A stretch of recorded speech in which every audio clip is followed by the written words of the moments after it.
Good morning, everyone. I believe we have Ms. Kunkel helping us out with running the workshop today.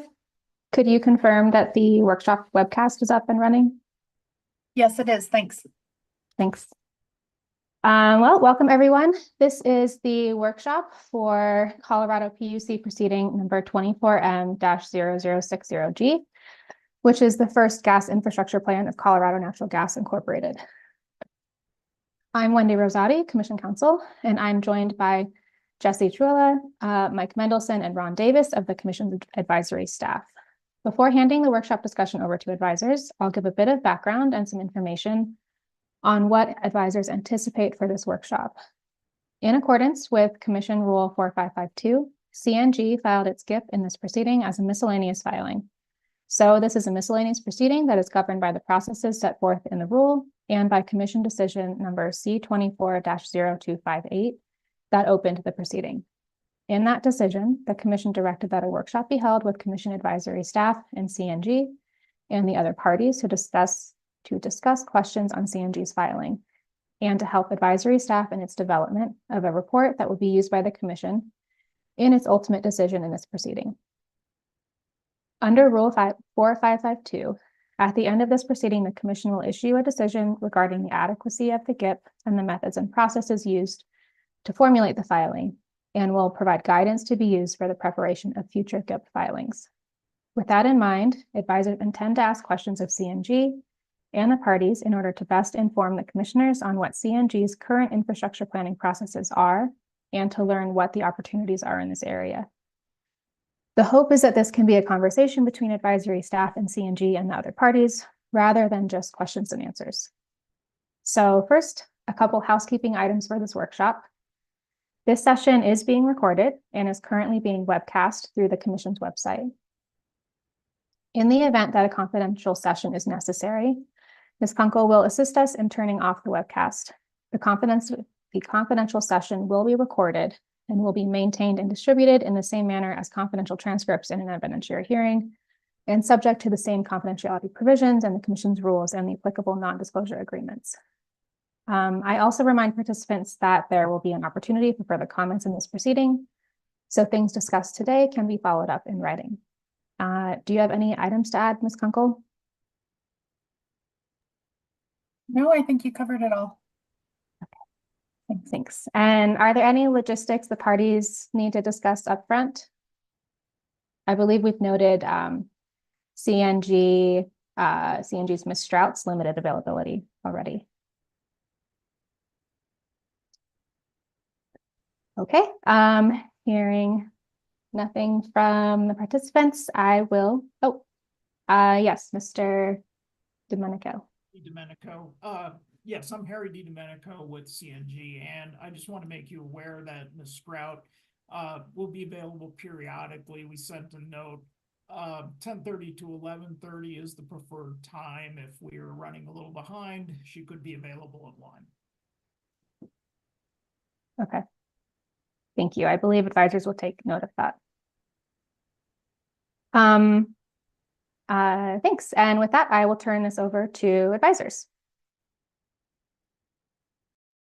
Great.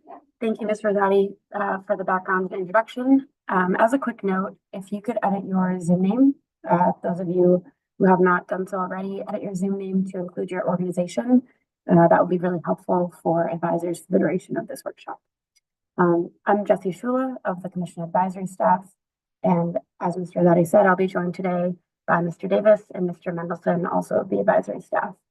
We'll be asking questions to learn more about CNG's process to create this gas infrastructure plan, which I'll be referring to as the GIP hereforth, and about the contents of its GIP application, including challenges and opportunities facing CNG as it relates to this in future applications, our GIP applications, and then to inform recommendations for Commission guidance on future GIP applications.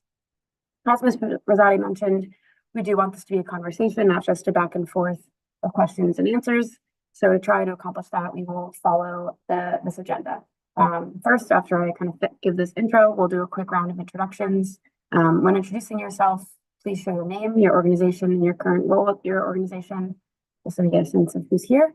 Next, Mr. Mendelson and I will start with questions about CNG's advanced mobile leak detection, time pending, or we'll fit that in at 10:30. And then questions about the formation of this GIP in relation to the GIP rules, and questions about CNG's system and infrastructure generally. Time allowing before lunch, we will move into project-specific questions. We will break for lunch from 12:30 to 1 o'clock Mountain Time.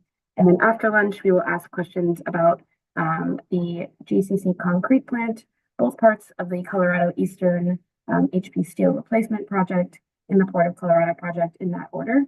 We will finish with questions about customer-owned yard lines, hydrogen, and then some specific questions on attachments E and F. During that, we'll have a break from 2:30 to 2:40 p.m. Mountain Time, and then we will conclude with a confidential session as needed. Advisors will note where we have topics within confidential attachments, and we'll ask what can be spoken of within those attachments, but the representatives from CNG will ultimately need to determine what needs to be in a confidential session, if anything. So any questions so far?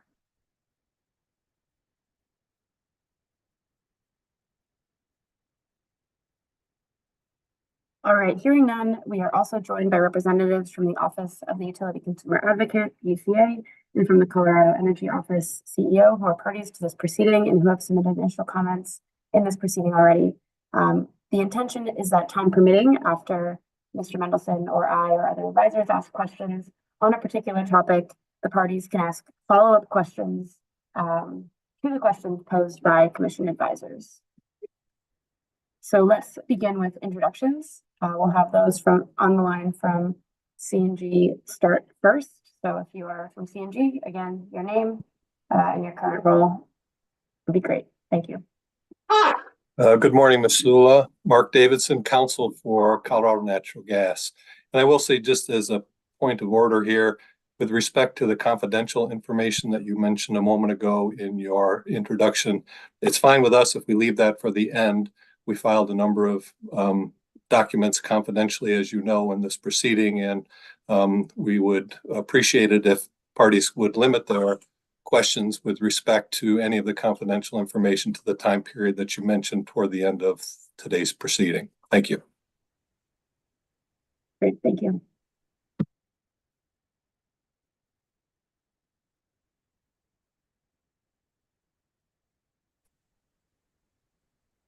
Good afternoon or good morning, Angela Monroe, Director of Regulatory Affairs on behalf of CNG today.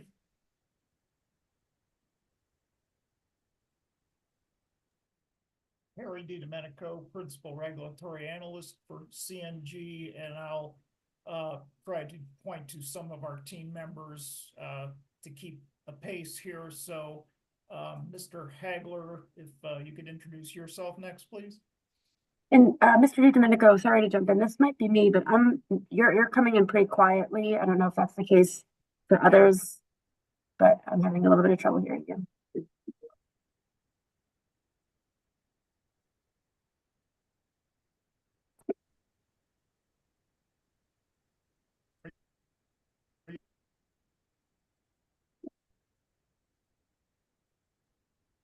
Able to hear me better now? Much better. Thank you very much.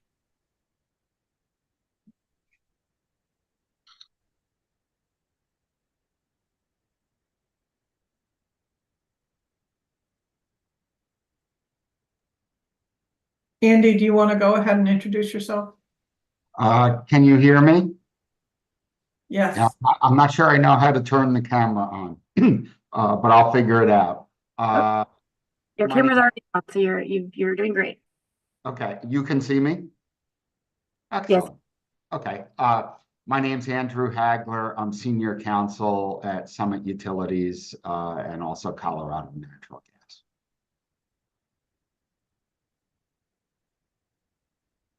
Mr. Ford.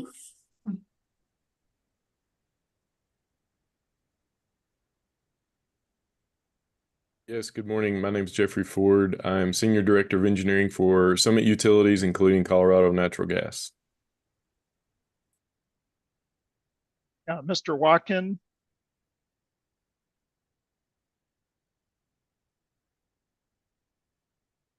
There we are. Hi, good morning. My name is Ben Watkin, Manager of Engineering for Colorado Natural Gas, as well as Summit Natural Gas of Missouri, Summit Utilities employee. Mr. Peebley?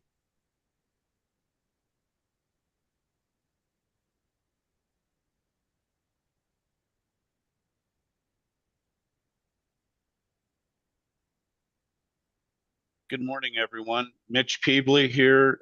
I'm the Director of Operations for CNG out of the Centennial office. Mr. Rice?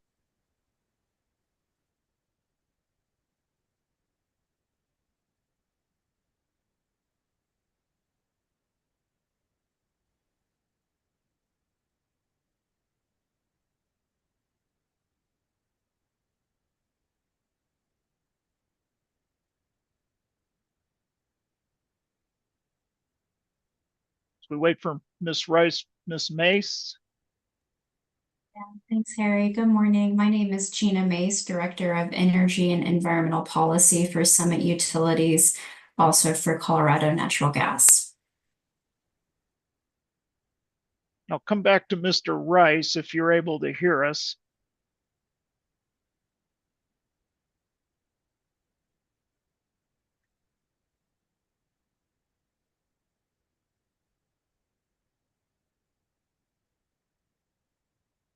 Looks like he might be having some technical difficulties, Jesse, so please proceed. Great, thank you. Why don't we have those on the line from the UCA and or the UCA's council? Go next. Kerry Kirkendall, rate analyst for UCA. Good morning, Tom Dixon, attorney on behalf of UCA.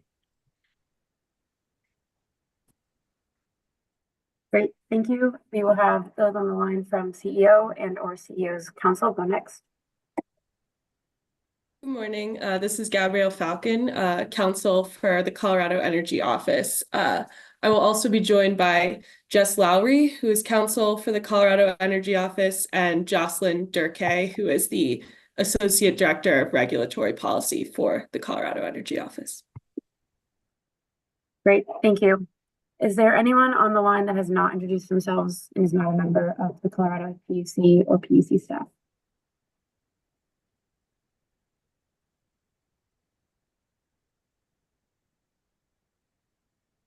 All right, well then I think we have everyone that is supposed to be here. Let's start with some questions around the formation of this gas infrastructure plan in relation with the gas infrastructure plan rules. Again, on the CNG side, I will let you all decide who is supposed to be answering. So I will just go ahead and start with questions. And then as a point of note, when it hits 10:30 and or I see Ms. Strout on the line, I will pause and move to the questions for her so that she can get back, back off the line as quickly as possible. So the overview, the purpose of the Commission's GIP rules is to establish a process to determine the need for and potential alternatives to capital investment consistent with the objectives of maintaining just and reasonable rates, ensuring system safety, reliability, and resiliency, protecting income qualified utility customers in disproportionately impacted communities, and supporting utility efforts to meet applicable clean heat targets. Please explain how this process changed the company's normal course of planning to meet those objectives from the business as usual planning methods.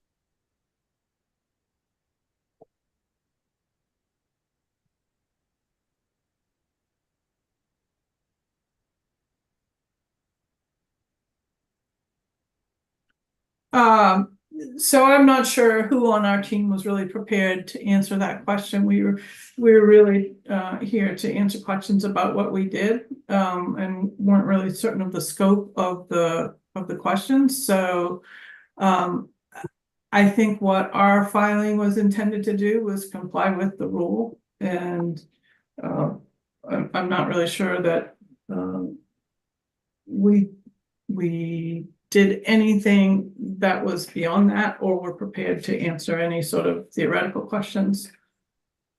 Okay, that is from the rule, so that's good to know. So all right, I'll just go on to my next question. The company did not file forecasting as required by Rule 4553B, stating that it was because they did not file a clean heat plan.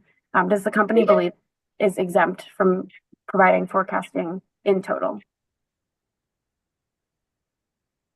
I would say that when we read the rule, that was how we read the rule, is that for purposes of the GIP, we did not see that we were required to provide the forecasts under the rule. Correct. We will just add, we do not have an approved portfolio of clean heat resources.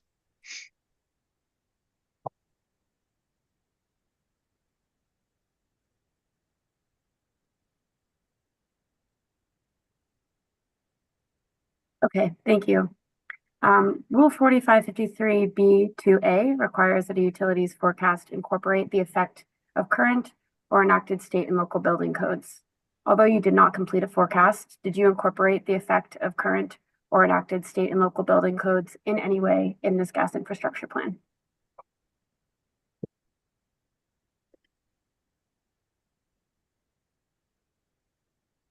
I think I'd like to introduce you to then our engineering staff who's, presented the planned projects.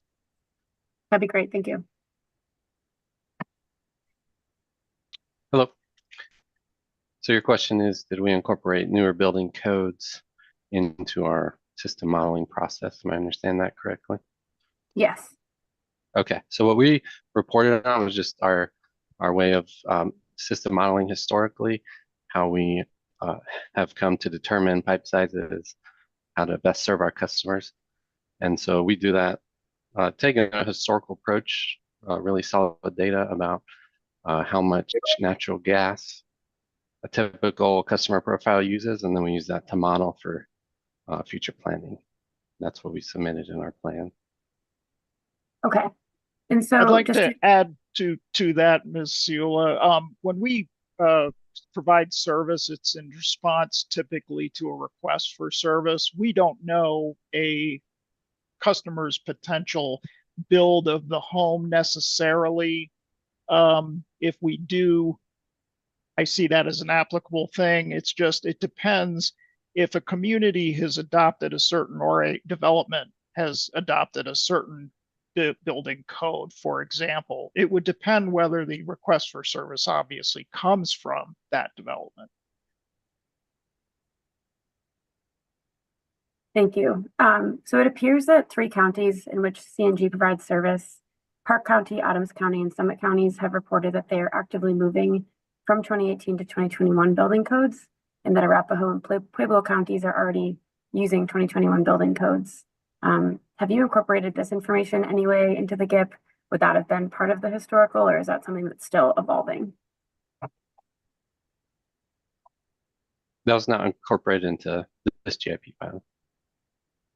And I would again add, depending on the community and what applicable building codes the customer has, is whether we would consider that or not. So just so I'm making sure I understand, if you have a customer within, say, Pueblo County, who doesn't specifically tell you they're adhering to the building codes, you are not, are you not like looking at those building codes? We would need to establish that they are subject to those building codes that changed how the building is built for us to incorporate. Okay. It's too preliminary for us to know. Okay, that's helpful. Thank you. So moving on, Rule 4553B2B requires that the GIP forecast incorporates changes to the utilities line extension policies and associated impact on gas customer growth. Although you did not complete a forecast, did the company consider this information anywhere in its gas infrastructure plan?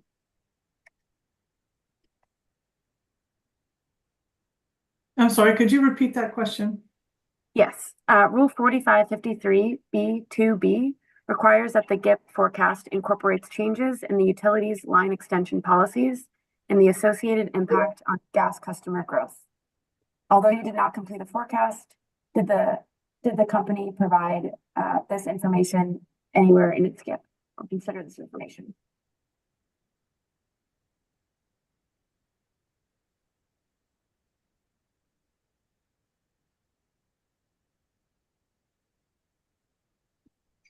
I'd like to first advise that our advice letter relative to line extensions is currently in litigation. Then we will skip past that. That can be the only thing.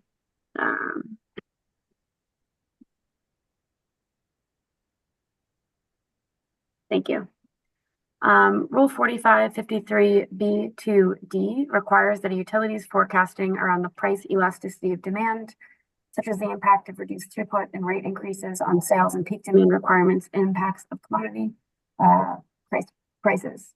Although you did not complete a forecast, did you account for the price elasticity of demand in any way in this gas infrastructure plan? I had a question on this actually in the rule. Is that elasticity intended to account for changes in the price, for example, of electricity or other alternative fuels? Or is that, could you describe a little more of how you're picturing that the elasticity might be taken into account? Yeah, so I think that it's speaking on the gas side, sort of accounting for as there are changes in throughput and subsequent changes on the rates. Have you considered and sales? How have you considered sort of how that might be impacting customers and customer pricing? But just to be clear, do you mean the elasticity based on alternative fuels as well as gas, or only on gas? I'm not totally sure I understand the question. If Mr. Mendelson or Mr. Davis wants to jump in. I might be able to help a little bit. Hi, everybody. I'm Mike Mendelson with the advisory staff. The commission advisory staff. The idea behind that request in the rules is that if there's a dramatic change in the use of gas and the throughput of gas, then it's possible that the price of gas that you would have to charge through your rates would increase, and that could cause price elasticity of demands and then further decline in consumption. So the idea is that gas utilities are starting to contemplate how increasing gas costs could change demand over time. Yeah, no, that's certainly true. I mean, I understand what price elasticity is. It's just that it doesn't only affect the gas industry, and there's a lot of forecasted increases in electricity costs as well, which might also affect that calculation. So I'm just trying to get a sense of whether the elasticity that you're, I mean, I can let our engineers speak to whether they did or did not include it, but I'm trying to understand what the staff's point of view is on how the elasticity might be incorporated. Yeah, I would suggest that utilities have to do the best job they can. For certain utilities where beneficial electrification is expected as a clean heat resource, and therefore a considerable potential switch from gas usage to electric usage for a number of end uses, the commission perceives the potential for gas prices in particular to be heavily impacted over the transition, but not necessarily for all utilities. And I would add that I think that it would be within what the elasticity that is within the scope of the utility that is talking about that scope. So the elasticity could be coming from efficiency, demand management, beneficial electrification, as Mr. Mendelson says, other socioeconomic factors. So I think it's, like Mr. Mendelson said, sort of up to the utility to determine where what is and is not in the scope that you'd be considering. Thank you. That's helpful. Ben, do you want to address whether we did include any elasticity effects in our forecast of what we had for our current projects or a base case forecast? As far as the costs of gas that we're delivering to our customers. Okay, so that I would say is maybe more regulatory accounting or even financial plan analysis sort of discussion.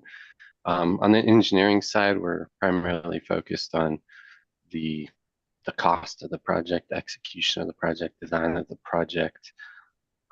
However, we don't deal a whole lot with the purchasing of gas and how that factors into the customer side, and then especially elasticity. There's just others more experienced at that at Summit. I'd also like to add a lot of our projects are in a very preliminary state. We don't have a lot of certainty this early. We've given the commission a lot of information as in an effort to be transparent. When we don't have that certainty, it's difficult for us to commit to facts that we don't yet have.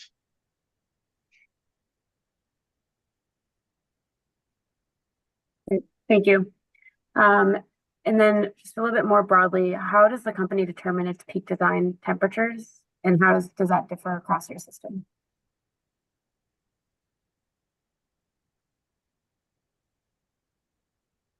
Ben, do you want to address this? Certainly, yeah, I can jump in on that. So we determine our peak design temperatures by looking at historical weather data, finding the coldest day in the last 30 years. And then that's what we calibrate our models to.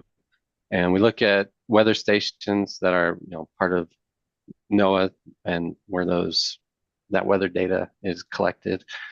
And we access that data to find the lowest temperature in the last 30 days. And then we just calibrate our models to be able to support that sort of a day if it were to occur again. And to clarify, last 30, not 30 days, I'm guessing. Oh, yes, I'm sorry. Okay. Thank you. No. 30 years. Yeah. Yeah, no, and we'd be in a lot of trouble with 30 days. Yeah, Sure would. 30 years. And then next question, sort of following up on that, you said you look at historical weather data. Is that for specifically NOAA weather data within your service territory? Or are you looking across the state or across the broader Summit utilities? Or kind of how are you making those determinations? It's specific to the service territory of like a district. So we're a more rural company, so we've got rural systems that aren't all interwoven together like the Denver metro area. So we can find a specific weather station for that specific district and calibrate that district's model accordingly. Great, thank you. This is the conclusion of our questions on sort of how the GIP was formulated with respect to the rule requirements. So I would like to invite first, if anyone from the UCA, and then if anyone from CEO has questions. We're going to try to limit questions to what we already talked about. We're going to not try to go into new areas, but if you have any follow-up or clarification questions, I think we could allow maybe 5 minutes for the UCA and 5 minutes for CEO. On behalf of the UCA, we have no questions at this time. Thank you. Thanks.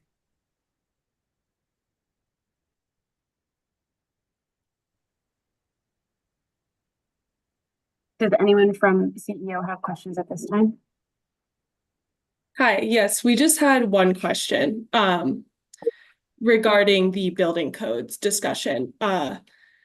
Thank you for the opportunity to participate today. So CEO did provide comments in relation to the incorporation of building code information. So we just had a quick follow-up question related to the discussion today. So we believe CNG staff responded that they would have to assess whether the individual customer is affected by building codes. So can you please explain more about how this is done?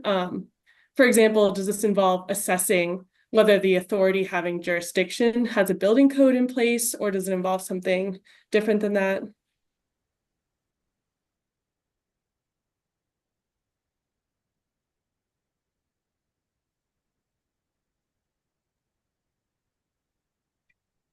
I'll just begin by saying, again, it's a preliminary question because we are approached by customers that may or may not be under a change that's a result of a change in a building code.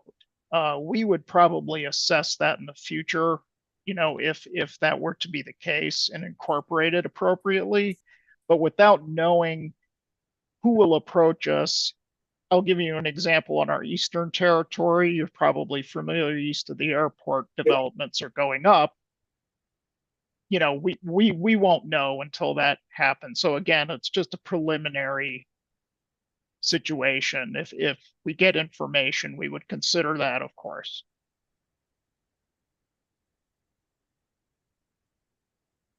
And just as a quick follow-up to that, do you have any examples of how you would incorporate that information at a later date after you find it out? No, we haven't crossed the bridge.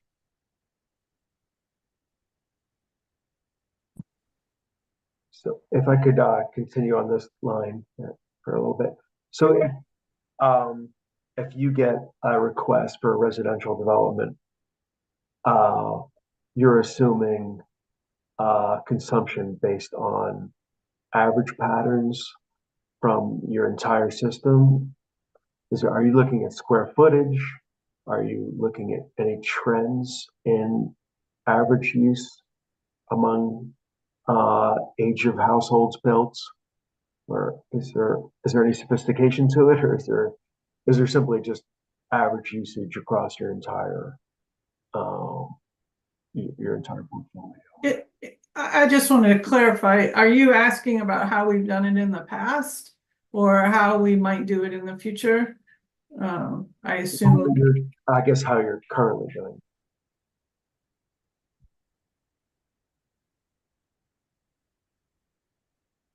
Ben, do you want to address how we've currently done it? Which, again, I think to Harry's comments, our projects are preliminary at this point. But you're getting, absolutely. Thanks, Angela. I'm sorry, but you're getting residential service on a regular a request for residential service on a regular basis. Is that correct? Do you mean as part of the one of the JIP projects, or no, in general? Just in general. Because I think we're prepared to answer the questions about the JIP, but I don't know. I guess I'm having a hard time understanding whether your question is related to the projects that we put forward in the JIP, or whether you're just asking as a general matter. Just more of a general matter.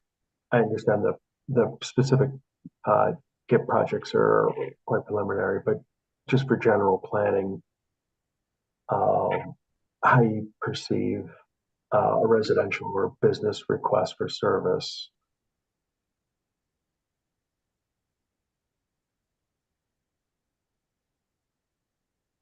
Mr. Watkins? Well, we're not here to answer questions of the general matter. We're here for the specifics of the GIP plan that we submitted. So happy to answer questions regarding that. And I guess I'm having a little, I mean, we're not trying to be difficult. It's just hard for us to understand. This is an infrastructure planning effort, and we have these large projects that are very preliminary that we've tried to be forthcoming about them, even though they're in pretty preliminary stages. So just trying to understand, you know, when you're saying planning, if a customer calls us and says they want a service line hooked up to an existing line, that's not necessarily part of our infrastructure planning. Exactly, that's our day-to-day activities. Right. But the idea behind the GIP rules is to understand how you are conducting general planning and forecasting of your services, you know, in the over the near term.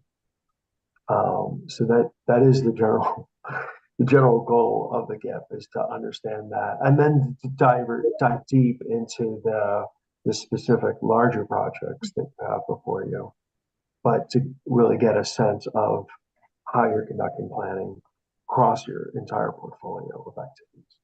Yeah, Well, I think that's helpful, but I'm not sure we're prepared to answer that type of question.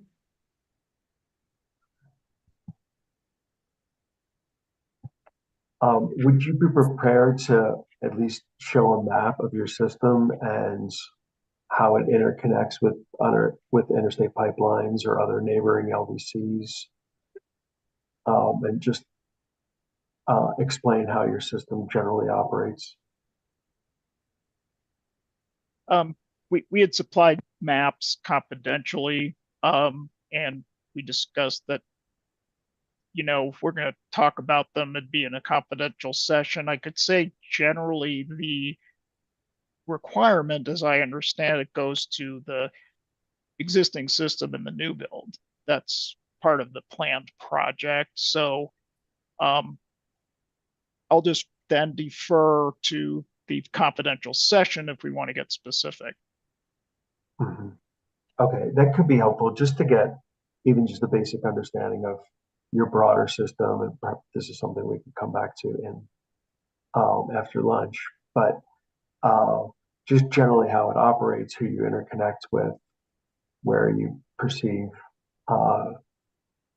areas of growth generally, as well as how that interacts with the larger projects you've identified. I think that could be helpful for us to understand how your system is being tested and utilized over time.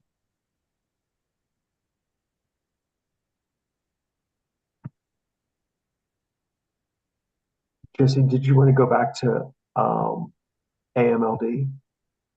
I don't think that I see Ms. Strout on the line. Is Ms. Strout on the line? No, then let's continue on. Mike, with your set of questions, and then we can check back in. Jesse, we can work to see if we can get her able to join us.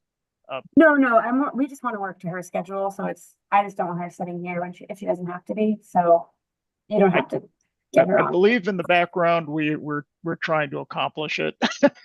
Yeah, don't stress too much. Whenever she shows up, just give us a wave. How about that? Okay. Thanks.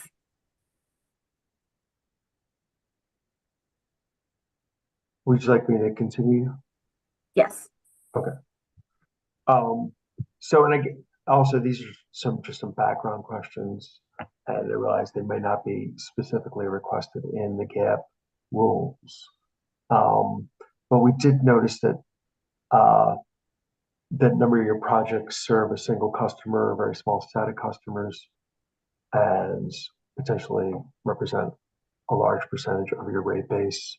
And so I was wondering if you could just give us a sense of your total rate base and depreciation levels across the entire system, and when your last rate case was. Our last rate case was 2018, but we definitely did not come prepared to go over our financials. I would point you to Appendix A that we filed as part of our annual report. It's certainly something that's available, but we didn't bring it today, so we don't have it handy. Okay, understood. Overall, your GIP appears to show your system is growing substantially, at least for the projects that they appear to be represent substantial growth. Has the company conducted an evaluation of change in total throughput and/or emissions associated with the growth that's projected? Could you say that again? Has the company conducted an evaluation of change in total throughput and/or emissions due to the growth that's expected?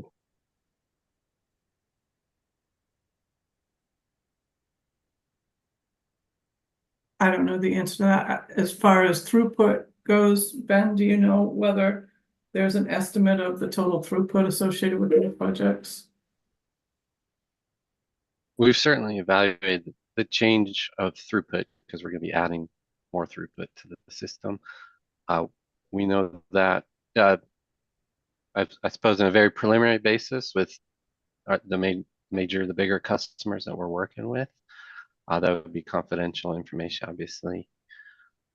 And so, yeah, we are considering that as far as designing to serve those customers. Okay.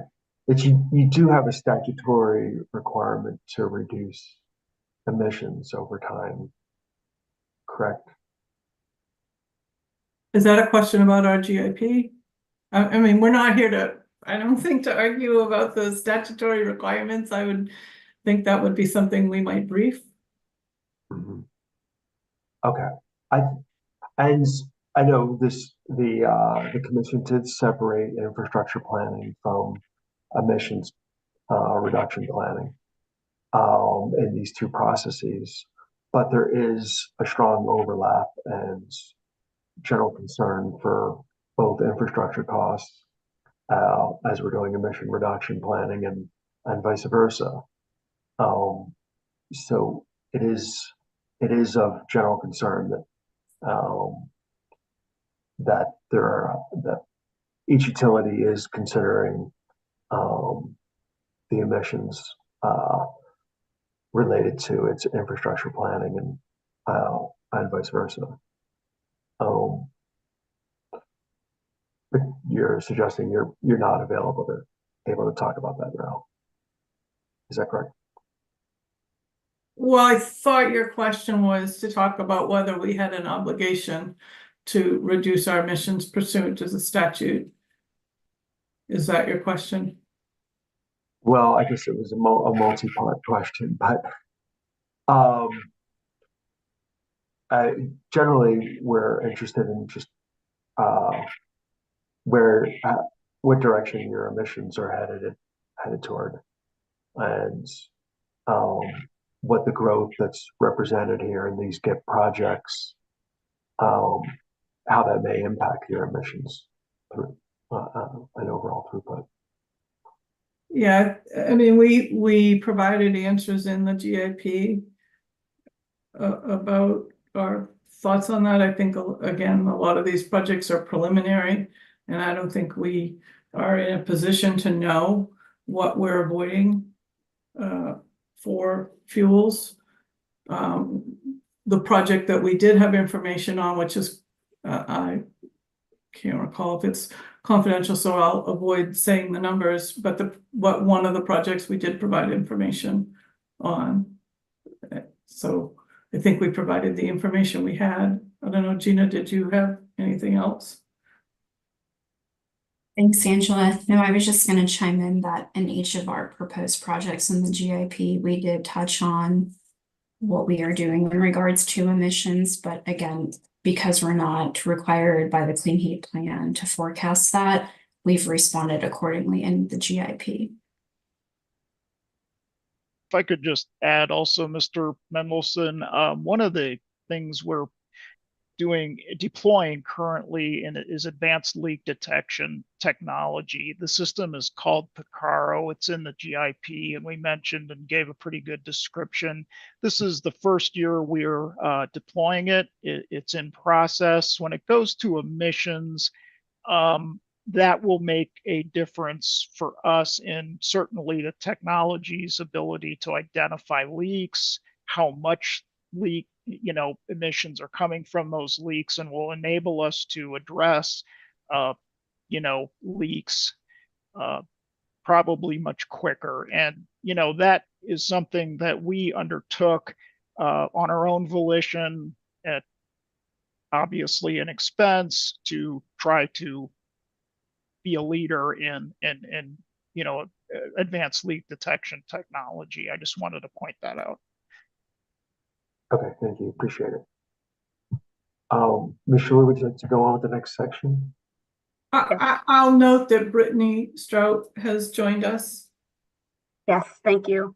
Good morning, Ms. Strout. I'm going to turn to the questions on the advanced mobile leak detection now, if that works for you, so we can get you back off the call as soon as possible. Does that work?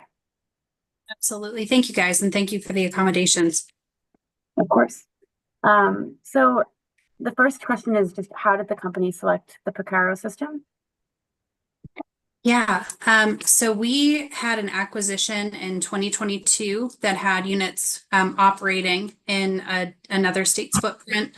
Once we acquired those units, we did some research into other alternatives to Picaro to figure out, when we looked at expanding our advanced leak detection efforts, what was the best option for us. So in doing that, we looked at satellite technology, other advanced leak detection mobile units via vehicles, and ultimately landed on Picaro due to the advanced data processing that they allowed, and also their emissions focus.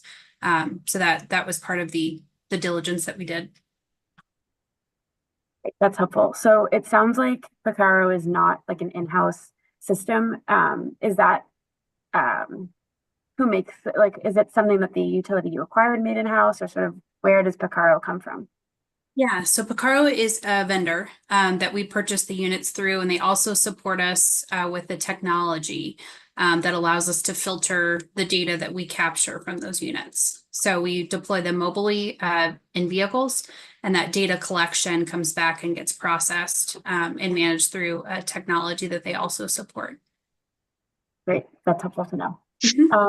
So in the gas infrastructure plan, it said that technicians would get trained on the system in March of 2024, and that the company is planning to start driving in emissions mode in the second quarter of 2024, with the goal of completing a year of data. We are in the third quarter. How is it going? How's training been, and how, just kind of, if you could give a sort of an overview of how you're doing on that and how the data is coming in. Yeah, absolutely. One of the benefits that we have is we have deployed these units for about 10 years in some of our other opcos.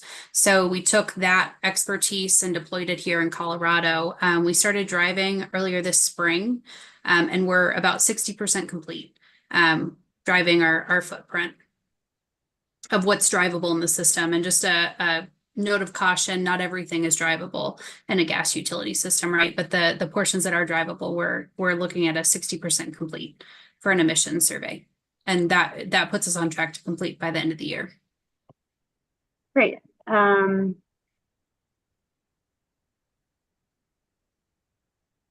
I very much understand if this information is not able to be public, but in the gas infrastructure plan, and just sort of from what Mr. DiDomenico is speaking of, sort of after you're doing this, you're kind of set in the plan that it might change your understanding of leakage on the system, and kind of change those numbers and change how you're able to approximate and handle those numbers. Do you have any preliminary outcomes or data that you're able to sort of share with us on, how this new technology that you're investing in of your own volition is in fact serving, identifying leakage on the system? Yeah, so just a little bit of background on the system itself. So it's obviously agnostic to property line and also other operators. So when we're deploying a unit, depending on its field of view, we're catching gas leaks, whether they're Summit's or someone else's or a customer-owned property. So that being said, the regulation at a federal level is they're proposing a 10 SCIF leak. I'm sorry, they're proposing a 5 SCIF leak is kind of what they've proposed in federal notice of proposed rulemaking, and some of the commentary. So what we've run it in is currently a 10 SCIF, and we will drop to 5. Of that 10 SCIF, we found 2 what we would call emissions reduction leaks at that higher threshold. And both of those were, one was on a customer property and one was on an adjacent metering or adjacent regulation facility, but not on Summit's assets. Again, I don't want to share details, but we're happy to provide that offline if need be. Thank you. Can you just clarify what is a SCIF leak? Oh, sorry. It's volume of gas, just a volume of gas threshold. So you're saying you're running at 10, dropping to 5 would be like you would need. Okay, I understand. Thank you. Yeah. So it's just ahead of the proposed rule, we've started driving the system ahead of that, anticipating that legislation, but also just really supporting the emissions reduction efforts as a company. So trying to be proactive in that arena. Okay. And I know in your service territory, there are a number of disproportionately impacted communities in different census blocks. Do you have any intention to be sort of thinking about emissions leaks in those communities specifically to report on, or are you sort of intending to report across the entire service territory? And again, understand if this is too preliminary, just curious. Yeah. I think the way the technology works, it lends itself to looking at, so if we look at the property line discussion, regardless of whether a technician, like if you think about traditional leak survey, a technician is having to go into a fence or, question whether they would enter because of a dog or something like that. And so, and that's regardless of impacted area, but the vehicles are agnostic to that, right? It's depending on when the wind blows and how many drives we do. So we're very mindful of our coverage areas and making sure that it's covered our pipeline from a visual perspective. So we would be able to, I guess, take that out of the equation as far as like entrance to different areas, because the car can drive it from the street and see within, usually depending on the wind direction, it's usually around 600 feet or so. Okay, thank you. Mr. Mendelson, any questions on the AMLD technology? Okay. Anyone from the UCA or UCA's council? Does anyone have questions on the AMLD that are related to the questions I already asked?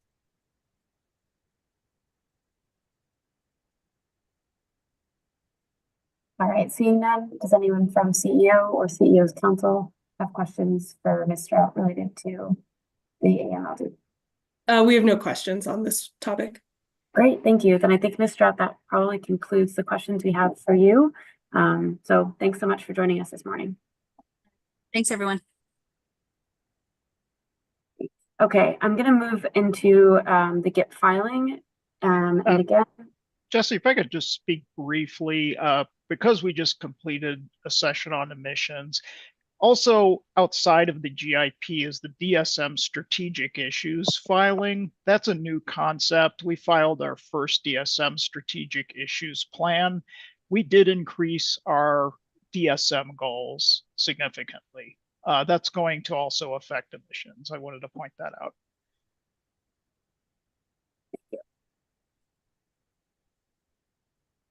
okay, I'm going to move into the GIP filing specifically.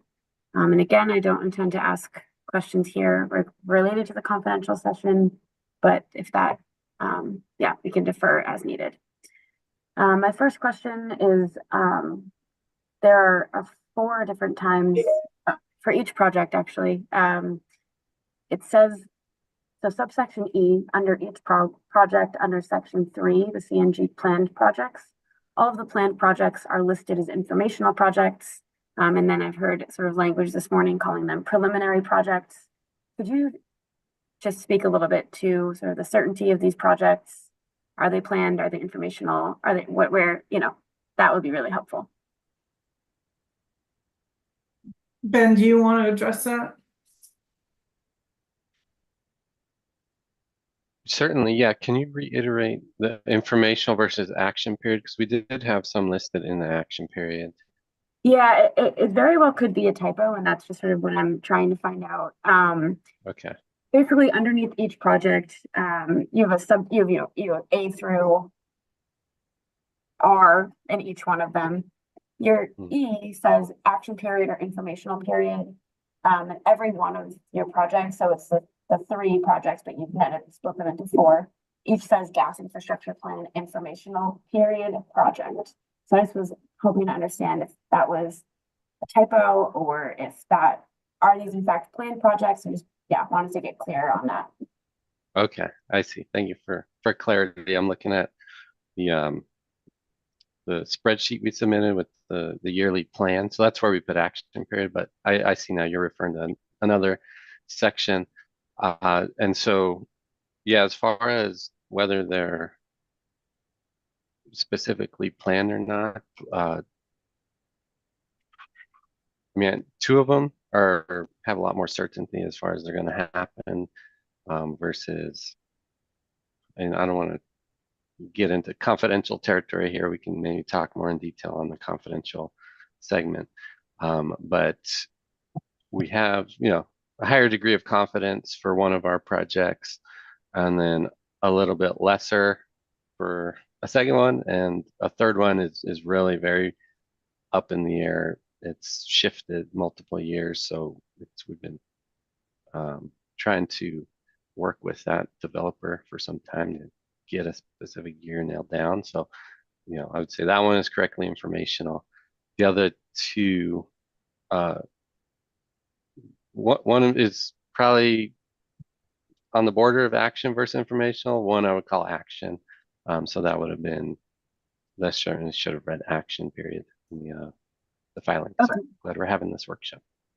Okay, yeah, that's helpful. So these are all filed. I'm speaking to your public GIP plan _ final that was filed as a public attachment. So it does have the names of the projects attached with that. So I'm just wondering, are you able to share, just share which one is planned, which ones are action? I'll let you guys determine. Yeah, absolutely. Okay. Yeah, I see right here. You got it. Okay. So yeah, our GCC project, that's the one that we expect is going to be constructed. It's going to happen. We have a high confidence in that one. So I'll call that certainly an action period sort of project. The Port Colorado and Eastern high pressure steel replacements, those are the ones where we're still, it's very preliminary. We're still trying to feel out what Port Colorado is going to do, how that would affect the Eastern high pressure steel. I would just rate high pressure steel, more towards action because of the age of the pipe, and I'm working with the pipeline integrity team, just the need to replace that, according to a schedule that they're putting together. Great, thank you.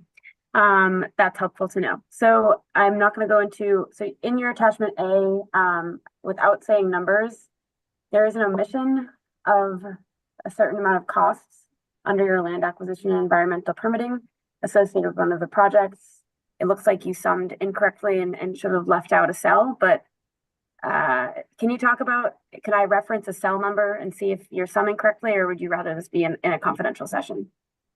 I think it might be easier in the confidential session, because I know that at least for one of the projects, there were some errors, and there may still be some errors that we could go over and maybe clarify some of the things. And then maybe you found some things that we hadn't seen. So I think it might be easier to go over all of that in a confidential session.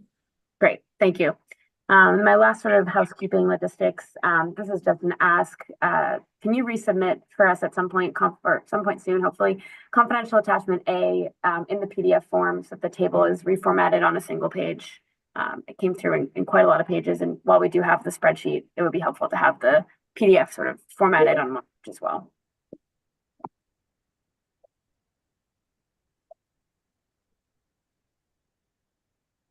I think the answer is yes. I'm not sure if it'll be legible on a single page, but we certainly can do that. Thank you very much. All right, moving on to sort of the forecasting information that was on pages 3 through 5. And again, I'm following in this the GIP assumptions and methodology in the public GIP plan. Scrolling through right now where I'm going to ask questions, I don't see anything blocked out as non-confidential. So I'm going to go ahead and ask these set of questions. So the company states that it does 1- and 5-year planning. Could you just give us an overview of the planning process and the tools and processes used? You reference a 400-line Excel spreadsheet. If you could just talk to us a little bit about how that happens, and more specifically, how that planning has resulted in these 3 plans, that would be really helpful. Thank you.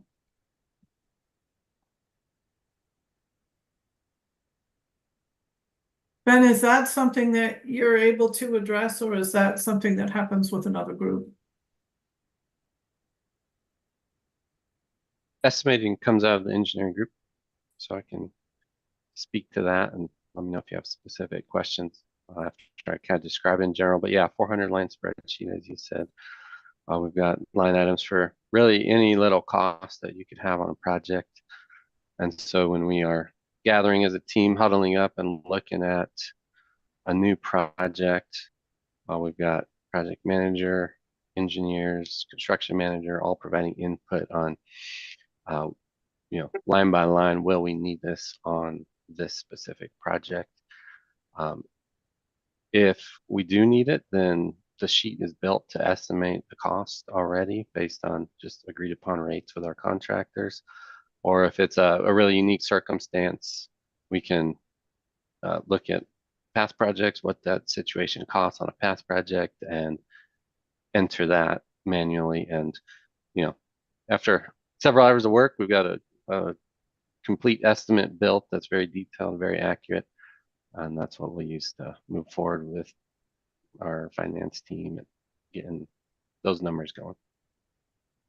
Thank you. On page 3, so I'll go into a couple of specific questions that I have, but that overview was helpful. On page 3, the company states that you closely monitor system safety and reliability through system modeling, analysis of actual system data, close coordination with internal departments, and close coordination with local operations teams. What sort of tools or processes are you using for system modeling and analysis of actual system data? Since it sounds like that really does play a large role in these project costs, as you're saying. Yeah, so we use a very sophisticated software package called Synergy Gas Modeling. And what that does is that's the tool that connects to our billing system, pulls historical billing. So rather than trying to guess at what someone may use in the future, we're able to tell what we've actually built. And then the system or the software package Synergy is able to take all these data points and connect them to our line work, our pipes in the model, and then give us a really detailed, accurate model, which then we can, if we're like a new subdivision, we can put that subdivision in the model, see how it affects the overall ability of the system to serve that new subdivision. And yeah, that's kind of the approach in the software we use. Okay, and just so it sounds like you're doing some sort of capacity expansion modeling through Synergy. You have those capabilities? Correct. And you also said about that you coordinate with local operations teams. When you say local operations teams, do you mean teams on the ground in your service territory, or do you mean like local entities outside of the company? Teams on the ground in our service territory. Okay. The ones that are touching and seeing the gas system each and every day. They have valuable insight about upgrades and various things to engineer and look into. Thank you. You say on page 3 that the system improvement and maintenance projects are evaluated and prioritized to provide the greatest value of system safety and reliability to your customers, with the goal of keeping systems fully incident-free. What is this referring to, the threat assessment methodology, or sort of what evaluation and prioritization are you using for that outcome?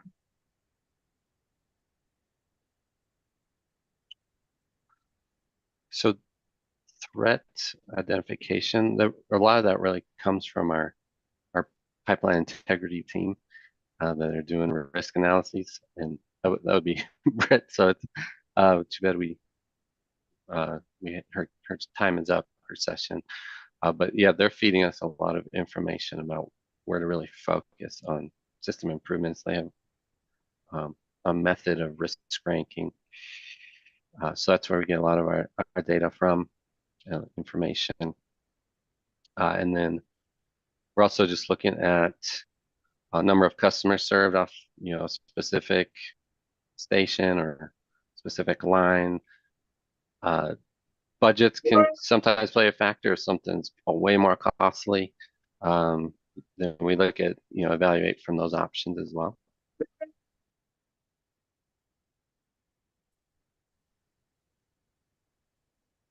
Thank you. On page 4, you talk a little bit about new business expansion projects and that you've got a business development team to identify those projects. It doesn't look like anyone from that team is on the call, but would love to know either A, how the business development team identifies those projects, or if that answer is unavailable, how the teams on the line sort of assess those projects and work them into the planning that you're talking about.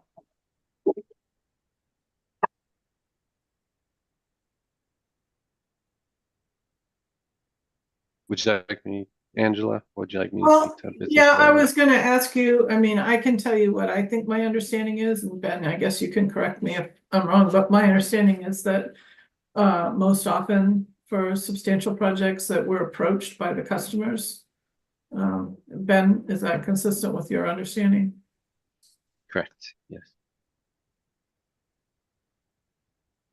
Okay, and then when that occurs,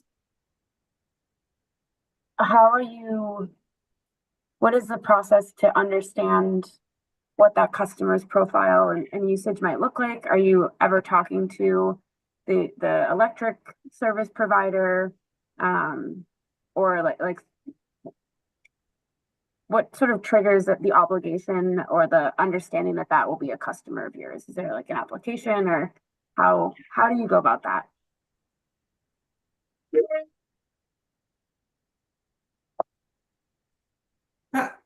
I can answer what I think the answer is. Again, this isn't really our side. I think the customer approaches, I think they generally provide an application for service.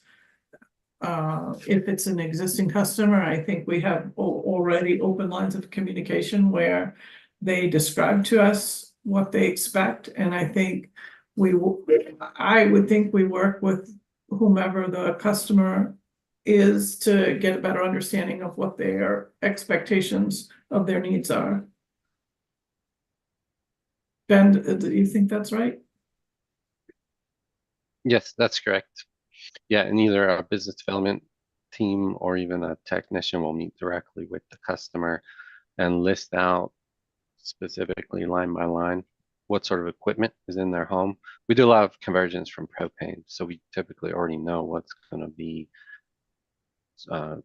hooked up to natural gas, and so we'll get those details, and then that allows us to be identified or designed specifically for that customer load.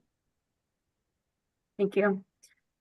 On page 4, I'm wondering how the company develops typical growth projections and ongoing growth run rates, which are both listed as things that the company is doing for variables and inputs to your process. Well, what was the question? I'm sorry, I maybe didn't catch it. Yeah, how is the company developing typical growth projections and ongoing growth run rates? Just not familiar as much with an ongoing growth run rate, so just would love to, just understand a little bit more about what those are and how they're developed.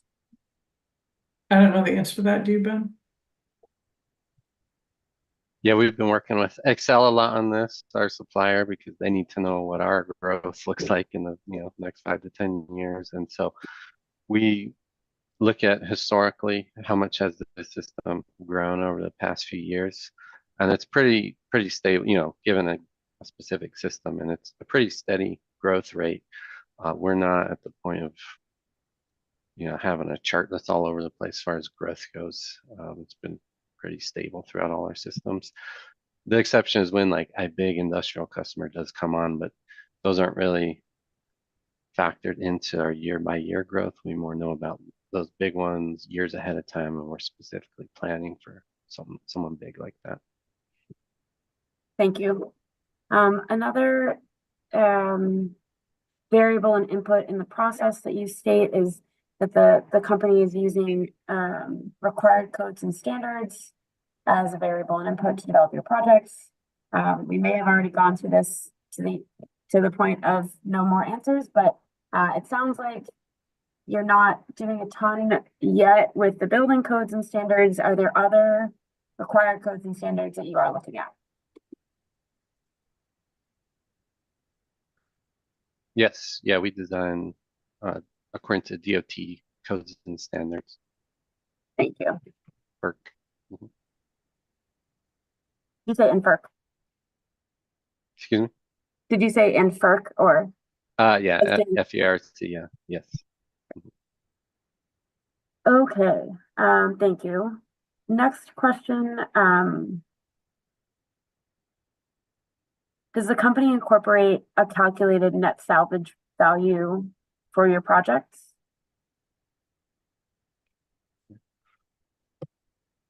That would be outside of my department question for probably accounting. Okay. Do you mean as part of the cost calculation? Yes. Yeah, I do. I don't know. Does anyone on the call know?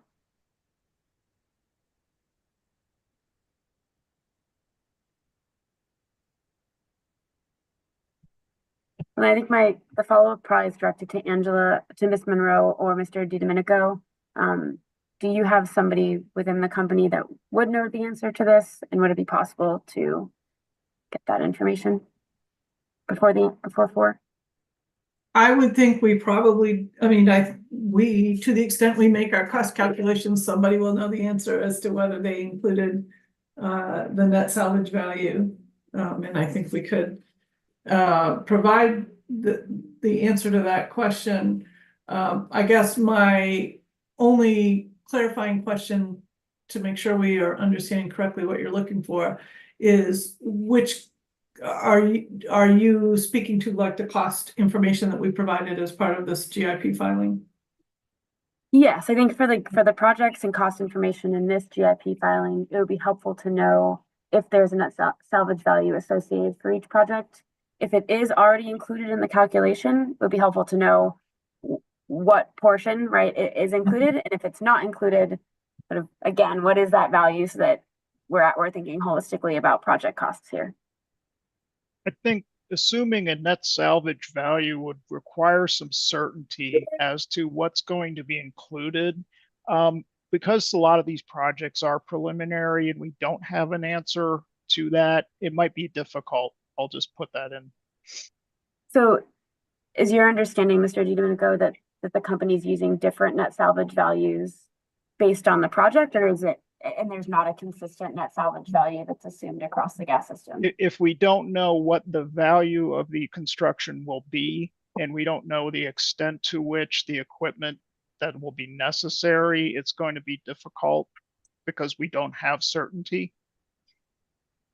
Okay, perhaps if there is not a net salvage value, then there is uncertainty, if that is the case.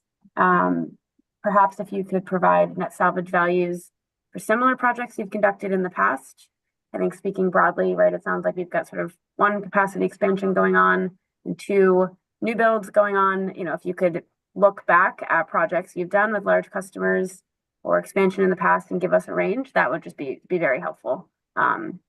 If it is the case that these haven't even been preliminarily included in the costs for the projects. Yeah, we can do that.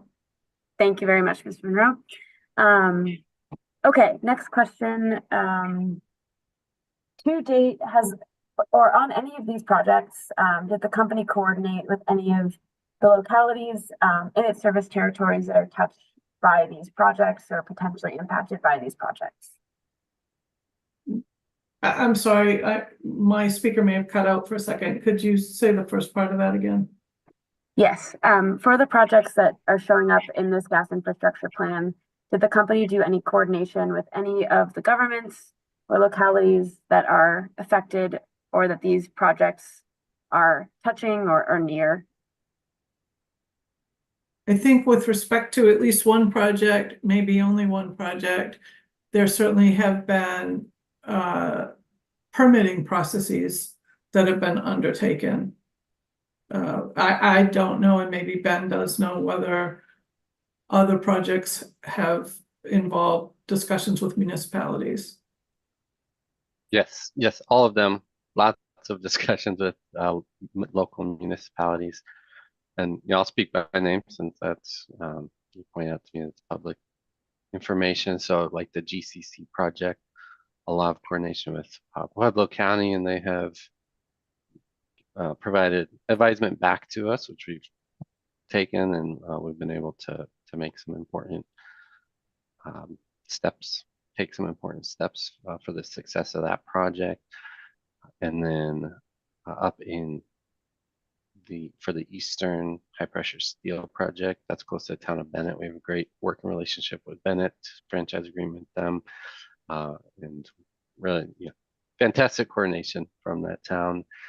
Port Colorado is a little bit outside of the city limits, so that one will be, with it being preliminary, we haven't got all the way to the county, working with the county just yet, specifically on that project. Okay. Thanks for sharing that. All right, 2 more questions in this section, sort of again about planning and how it's the pipeline of planning to projects is going.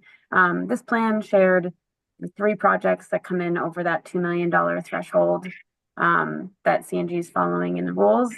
In your broad 1 to 3 year planning process, could you share sort of the total number of projects or project costs, just so that we get a sense of, there's 3, but we are actually thinking there's some larger number or that fall below 2. We just are trying to get a sense for future gas infrastructure plans if this $2 million value is a reasonable threshold.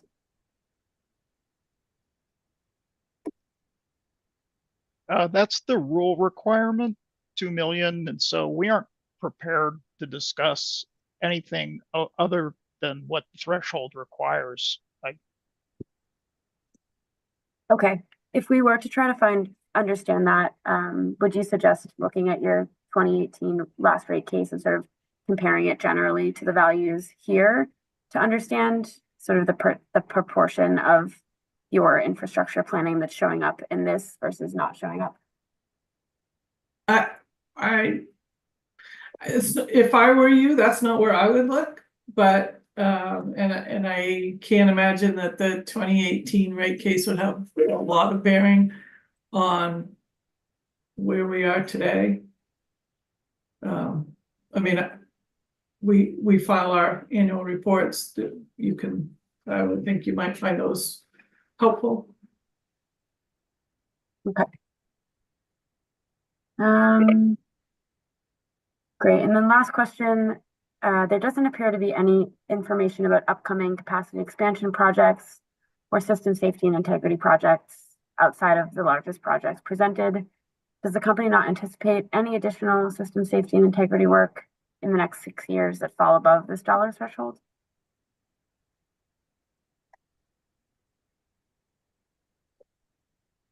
Sorry, could you restate that? Yeah, there just doesn't appear to be any information about upcoming capacity expansion projects or system safety projects outside of these projects that were presented here. I'm just confirming the company does not anticipate any additional system safety work in the next 6 years that falls above this $2 million threshold. At this time, Ben, is that true? Correct. Yes, we've submitted everything that's on our radar. Okay. Mr. Mendelson, do you have any questions about this section? Well, just to follow up on projects that may have fallen just outside the $2 million threshold. Does the company foresee a number of projects, in the $1 to $2 million range that are not shown here that could be represent substantial investment for the company? I'm not trying to be cagey, but we didn't come prepared to answer anything along those lines because we were looking at what was in our GIP. I don't know the answer to that. Okay. And I know those are the rules, and don't want to try to catch you and necessarily in thresholds below the rules, but it is just, I guess, a general concern for the commission was, if if there's a fair amount of investment just below that threshold. Is that in the rule, Mr. Mendelson? Because we're bound by the rule as you identified, and the commission's interests, I thought, would be reflected in its rules. I would say it's not in the rule, Mr. Hagler. No, but we can move on. Then maybe this is a question for a different rulemaking. That is a possible avenue. Yeah, thank you.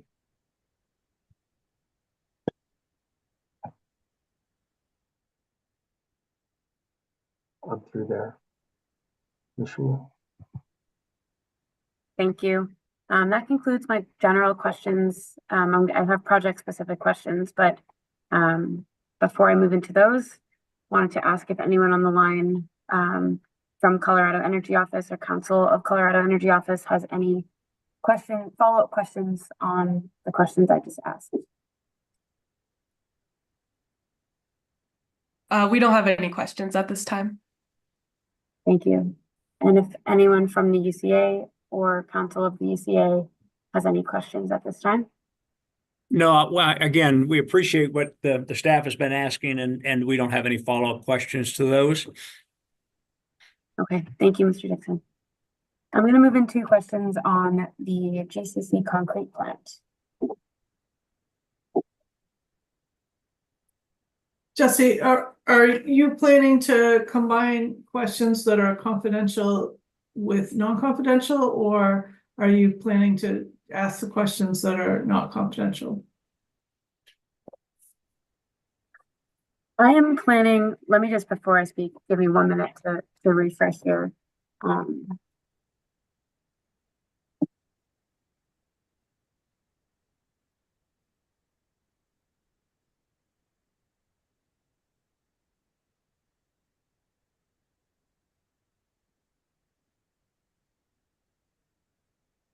this point in time, I don't think that the questions that I'm going to be asking are confidential. That being said, if to substantiate your answers, you feel like we're moving into a confidential space, please let me know that. Okay, thanks. Okay, thank you.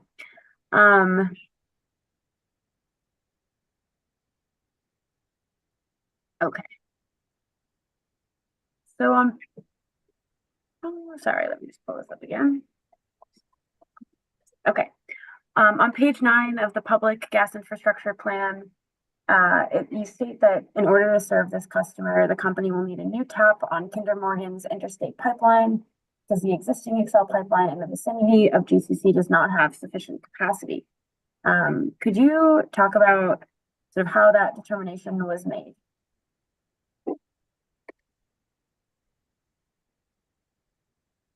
Ben, is that something you can address?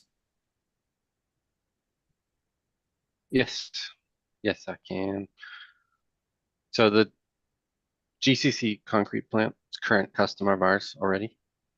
And like I mentioned before, we coordinate with Excel a lot on forecasting future needs. And when GCC wanted to increase their usage, we went to Excel, see what they had available. And they don't have enough capacity in that Pueblo area to be able to service GCC's increased usage. And so from there, we just look at, okay, what's the next option? And out the 11 miles to the east of the plant is the Kinder Morgan interstate pipeline. So that's the next best option after exhausting Excel. Okay, and are you able to, I'm really trying to be careful here. I'm double checking what I'm saying.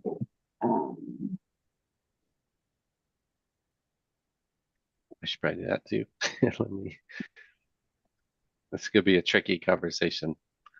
Yeah, that's okay. We're going to proceed, and again, if we're going into territory that we shouldn't be, we'll move it to the confidential session. Okay. Could you speak a little bit to sort of how much additional capacity relative to existing capacity that GCC needs for this project? So that's to say, is this like double or triple overshoot, or where are we sort of relative to existing capabilities between you and Excel? That would certainly be a question for at least confidential, and I think even that may be confidential to GCC at this time. So I probably want to check with Okay. my team on how to answer that. Okay, the confidential does have a value that you've stated for GCC. So hopefully we can get to that in the confidential system section. Can you talk about whether the new tap on Kinder Morgan's interstate pipeline requires upfront costs, ongoing costs, or both?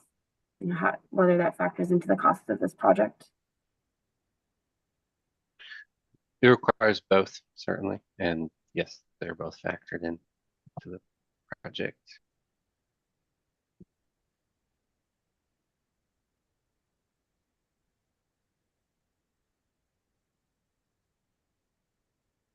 Okay. And all of that, so the upfront costs and ongoing costs, are all of those going into your rate base? I'm not prepared to speak on that side of things. I'd want to check again. This may be one of the areas that's a little easier to talk about when we're really looking at the spreadsheets for GCC. Okay, then let's let's hold on that. There, okay.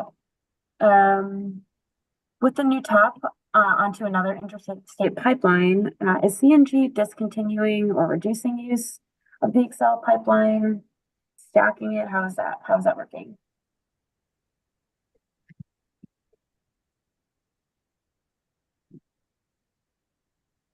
That is, I would say it's still preliminary, because like I said, GCC is a current customer of ours. So with this newer pipeline for the increased capacity, could potentially just switch them completely over to the new pipeline. But there's also a benefit to having a backup feed. So I'm not sure exactly how we'll balance their current feed with the newer high capacity one that we're providing to them. Okay.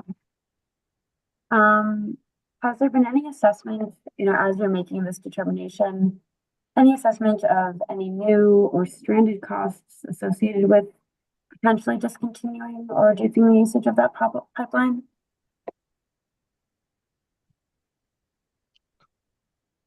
That would be another question that I'm not able to answer, or outside of my realm. So kick that probably over back to Angela. Yeah, Ben, I have a question for you. Aren't there other customers that are served off that line besides GCC? I mean, I know there's probably part that actually just serves GCC, but doesn't that line in general serve other customers? Yes, it does. You're correct on that. And if Excel ever came to us and they said, hey, we need more capacity for our Pueblo area, that would probably be a good reason to put GCC on this dedicated line completely. Sorry. Okay. Sorry, just want to make sure I understand what you just said. When you said if Excel ever asked you if they need more capacity for Pueblo, you're saying for their service territory, asking you to reduce gas usage for your service territory on this line? You share the line? Correct. Yeah, we're a customer of Excel in that area. Mm-hmm.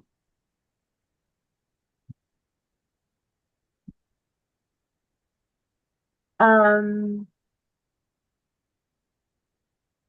right, my next question is going to be confidential, so we'll skip past that.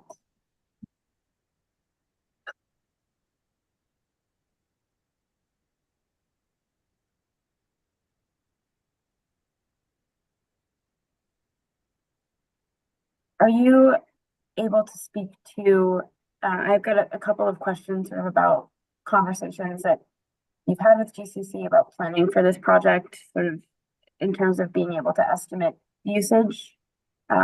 Would that be anything you can talk about publicly?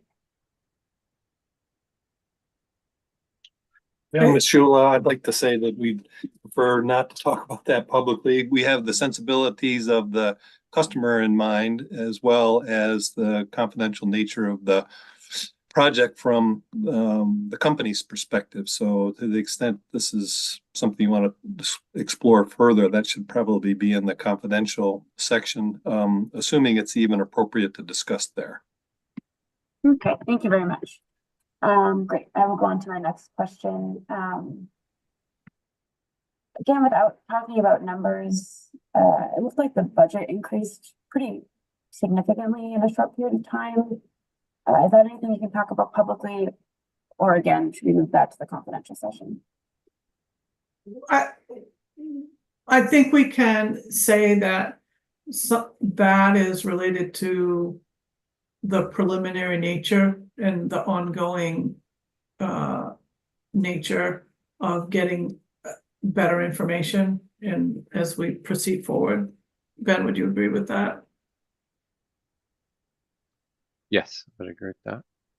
Okay, and so how final do you think this revised cost estimate is, or are we still sort of in a preliminary situation here? I think that information would fall into the same category that Mr. Davidson was just referring to, that it isn't something that we would want to discuss in a public forum, and we might not want to discuss it at all at this point. It's sensitive. Okay, and then I think this probably is not, but who would bear the risk of cost overage, like within this? I know in the gas infrastructure plan, I believe. One moment, please.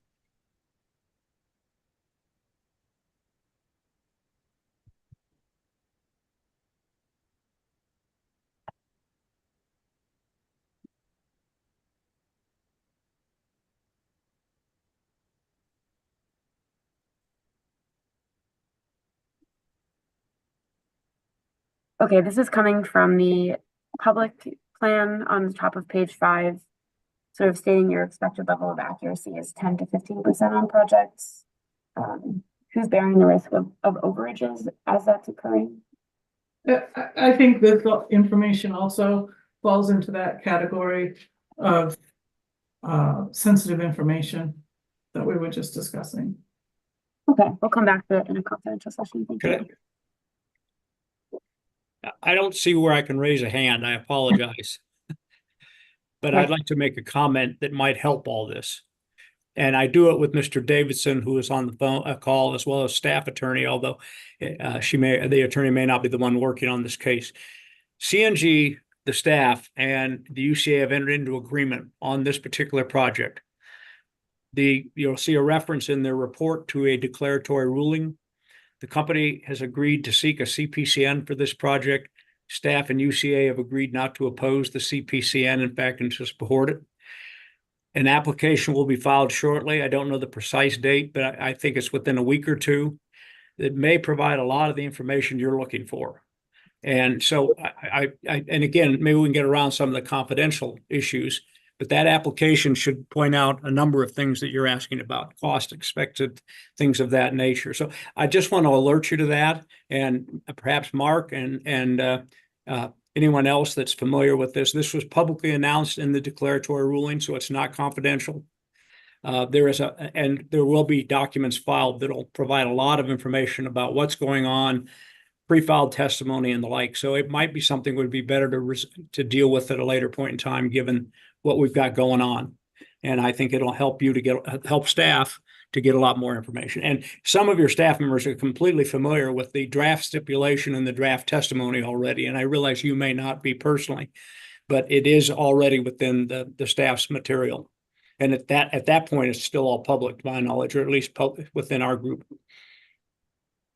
So I'd agree with that helps a little bit for everybody. I agree with Mr. Dixon's discussion of what's happening on the GCC side of things. I will say that to the extent that the application and testimony that accompanies it may also have confidential information contained in it. So we may have while staff obviously could access that at that time, I will say that this is a project that has lots of still moving parts and a little bit of uncertainty on cost and things like that. So that said, we'll have a complete CPCN application when we file it, along with accompanying direct testimony, but some portions of that may also be filed under seal. And I agree, that could happen. But I just want to let you know what's going on with this particular project from a regulatory perspective. Yeah, thank you. That is not something that I had been made aware of yet, so appreciate that. Okay, Mr. Mendelson, this concludes my questions about this project. Did you have any extra projects? No questions on this project. It can fall in the non-confidential session. All right. It sounds like, yeah, the people in this meeting that are not Mr. Mendelson or I do have more information about this project. So I think for now, we will go ahead and skip. Seeing if anyone has extra questions, we'll take it up in the confidential session. And like Mr. Dixon said, we will be seeing a CPCN coming in soon. Okay, so I'm going to move to the Eastern Steel Replacement Project.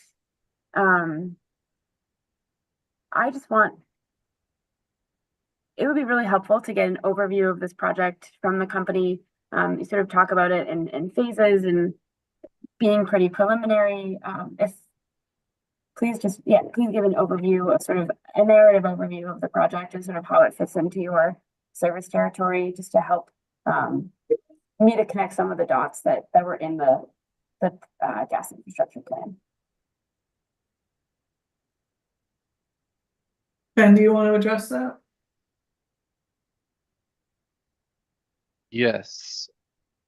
A general overview is this is a system, or what's, let me look at I always forget what that safety category, system safety and integrity project. 60% is what we're calling it, because like I said, that pipe in that area is 1970s pipe. Pipeline Integrity's got it on their radar as far as a good time frame to start replacing that. And that's true throughout the length of this project that we're talking about. And then 40% would be a capacity expansion project is the ratio that we've determined. And the reason for that is because that's the major Port Colorado, Rocky Mountain Resources industrial area there. And so right now the pipe was just meant for the communities along the I-70 corridor. And so it's big enough to serve those communities. But once these larger industrials start coming on board, we're going to need more capacity in that area to continue servicing the communities as well as industrial. So it's a good opportunity to support the industrial growth in the area at the same time of getting healthy new pipe in the ground. Great. Thank you. Can you explain, I understand sort of why you chose those two project categorizations, system safety and capacity expansion. Can you talk a bit about how you determined the percent allocated to system safety and the percent to capacity expansion, how you sort of came up with that 60-40 split? Yes, so, and this gets in the preliminary nature still, because Port Colorado's told us, hey, we need gas for 1,500 acres worth of industrial development. But right now we only know loads for these 5 initial buildings. And so it's, again, we're working with them on, well, what does the overall scope of your 1,500 acres look like? And so we've been able to size a pipeline preliminarily on what would serve the Port Colorado area. And then we can compare that to what would just be the cost of replacing the existing pipeline at the existing size that it is. So now we have the difference in cost between just replacing the smaller diameter pipe or installing the larger diameter to support the industrial. And so then that's where we came up with that ratio, is how much more would it cost to be able to support industrial? 40% is that number. Okay, that makes sense. Okay. I have a question about the schematic drawings of these projects. Is that anything you're able to speak about publicly, or should that be delayed to a confidential session? Are your questions expected to get into details, or are they sort of high level questions, I guess?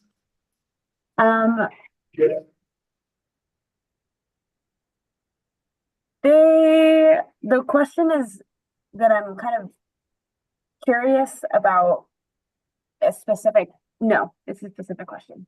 Yeah. Yeah, thank you. Probably better to hold off then. Okay. So it sounds like the pipeline is from the 70s that is being replaced. And right now, so I'm understanding that the replacement is there are two options. One is, like you said, same size. One is expanded size. Not talking about those sizes. Have you assessed the 1970s pipeline? And if so, what were the results of that? And how that's the question. Yeah, great question. That's our pipeline integrity team is a lot more in the details of how they assess risk assessments and what information they give to us in engineering to start planning these projects around. And we've matured over the last several years, our understanding of that pipe. We initially thought it was, very urgent, need to get it replaced immediately. And then we've since learned more and more as we've studied the pipe, identified more variables, more details about it, that we can now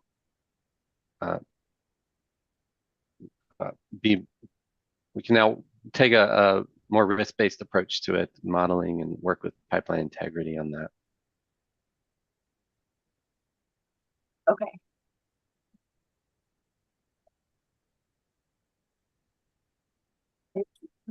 Okay, so most of the data that you provide is about phase one, but this appears to be a very large project. Do you have an understanding of sort of total scope, total project? Understanding this would be really rough, but yeah, this seems like a big one. So wondering if you could talk about that publicly, or sort of what we're thinking there. Yeah, at a general level. So, and this is probably an opportunity where it's good. This is informational period and it's preliminary, and the scope of that total replacement effort is probably going to change just based on our, like I said, our understanding of the pipe and new risk assessments. And so I believe, what we've submitted is really what we're committed to in the next 6 years, and even I imagine next year's plan is probably going to be revised to where the next 6 years. Actually, let me rephrase that. So right now in our plan, looking at it, we have, well, I can't use specifics. So in 2025, pretty good amount of install. And then in subsequent years, it's going to be a little bit more, a little bit more, a little bit more.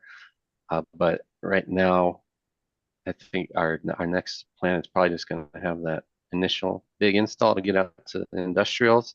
And then we found that the rest of that pipe is actually pretty healthy. It's in good shape. And so we're not urgently trying to replace it. Probably won't show up in our plan until we get some more risk assessment back on it to nail down a timeline. Okay, thank you. This is again coming from public. I'm just wanting to double check when and if I use numbers. There's a table 2 states that this is going to be serving 5,400 customers. Just clarifying because you also say that it's located in a very sparsely populated area that ends at the Port Colorado site. Is this for just phase one? We have 5,400 customers, or is this all phases, or sort of how are you thinking about that? Let me pull up that table real quick to just make sure I'm giving you accurate information. Table 2, Ben. Mm-hmm. Yeah. What page is Okay. that? on? 8. Page 8. Bottom. Yep. Bottom of page 8. I'll just note that the number that was referenced for the number of customers was noted as confidential. Maybe I'm looking at. Actually, I'll correct myself. It was noted in one place as confidential and not in the table itself, so. Okay. I just added from the table. I tried to do these questions off the non-confidential version to test my ability. And I can still speak to that in general. I believe, if I don't see a specific designation on the table about customers served versus customers impacted, but that would be that number of customers would be impacted by this project. And the reason I say it that way is because if we were to allow these big industrials to just start hooking up to the system as it is today, that's where the customers all throughout that system are going to be impacted and have a less reliable system all the way down to the point of, a safety critical system. So to avoid that, that's why, we're doing the capacity expansion portion of this project to get enough gas to these industrials so that the rest of the customers aren't impacted. So in a way, it's a positive impact to them. Understood. Okay. Okay. I have a series of questions about pipeline sizing. Is there anything that you can tell me publicly about that, or should we move this to a confidential session?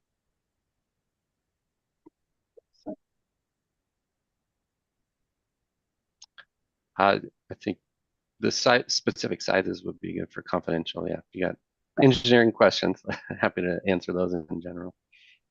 I'm going to take one that I think is a general engineering question, and if it's not, you let me know, but nothing, I will not say anything about the size of, you talked about sort of this option to do capacity expansion versus maintain the size. Can you explain the process used to justify this increase? I don't see in either the confidential or non-confidential materials a justification or analysis of how you're moving from one specific size to another.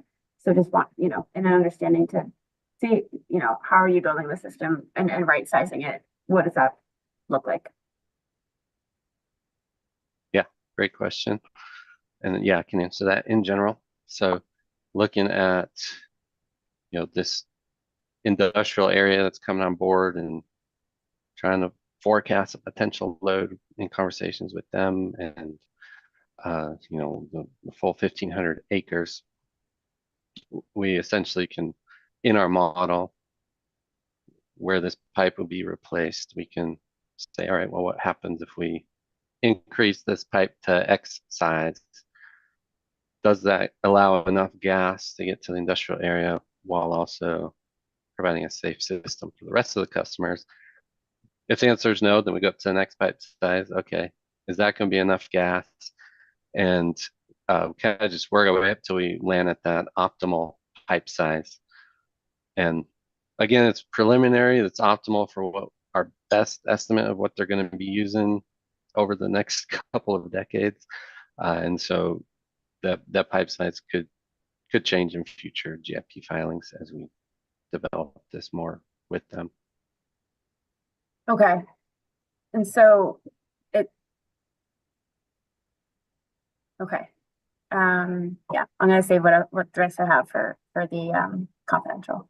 So I'm going to move into a couple questions about your email, public email attachment B.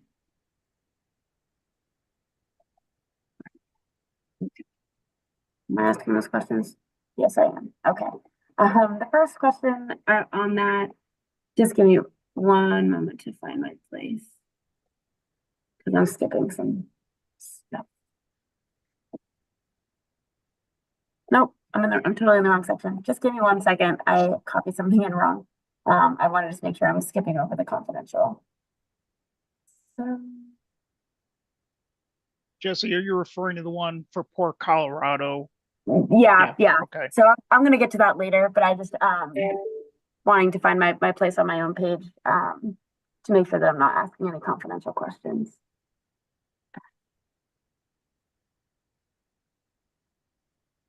Okay.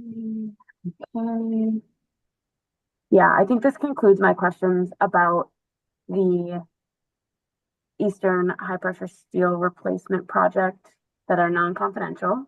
So, Mr. Mendelson, do you have any questions about this project?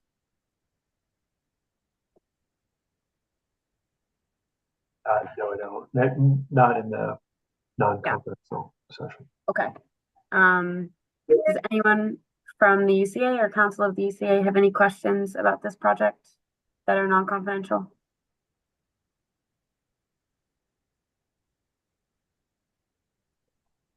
Yes, Mr. Dixon. Yes, just a couple of questions on this project. What safety issues are being addressed besides the fact that the pipeline was constructed in 1970?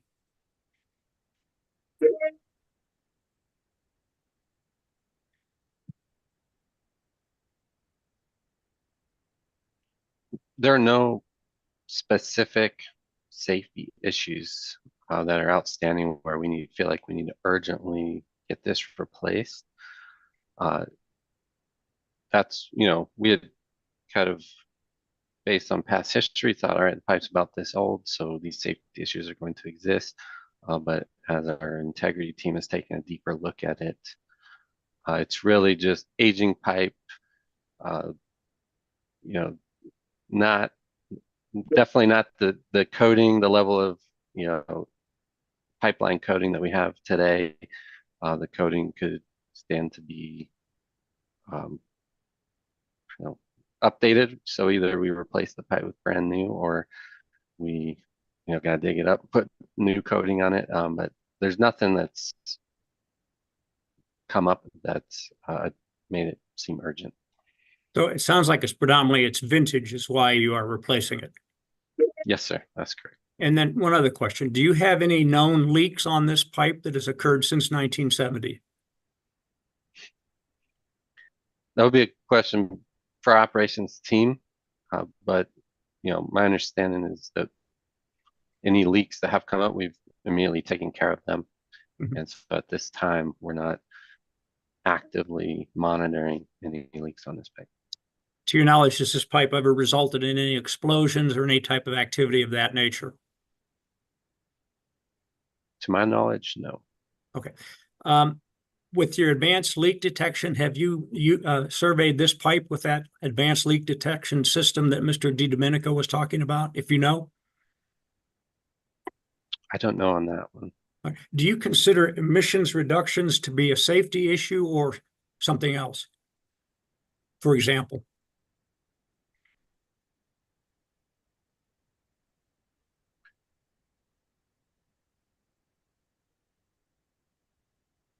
Do you have questions specific to the GIP filing that we made in the language in that? I just am trying to get a sense of, you talk about you're replacing it for safety reasons. We've kind of agreed it's because of its vintage. You're not aware of it having any type of explosions of that nature. It may or may not have had leaks, but they've been replaced immediately. I'm just trying to look at the issue. What about emission reductions and your advanced leak detection, whether through that you've determined whether there is any emission, greenhouse gases being emitted from this particular pipeline that's at issue. And none of this is, to my knowledge, confidential. Tom, when you say emissions, are you talking just about the greenhouse gas piece, or are you talking about the fact that there could be gas leaking? I'm talking about greenhouse gas emissions now. When I talked about leaks earlier, and thank you, Ms. Monroe, that's a good clarification. When I was talking about leaks, I was talking in general of natural gas type leaks, type 1, type 2, type 3 that are reported in your attachment C, for example. Here I'm talking about specifically emission reductions and greenhouse gas emissions? Has this pipe been surveyed for that purpose? Tom, where is that in the GIP rules? What I'm missing is the connection between what we're doing here today and maybe a clean heat plan filing of some sort. Sure. I don't know if it's in the rules right at the moment. I can look it up. What I'm going to, this pipe has been allocated 40% safety, 60% safety, 40% capacity.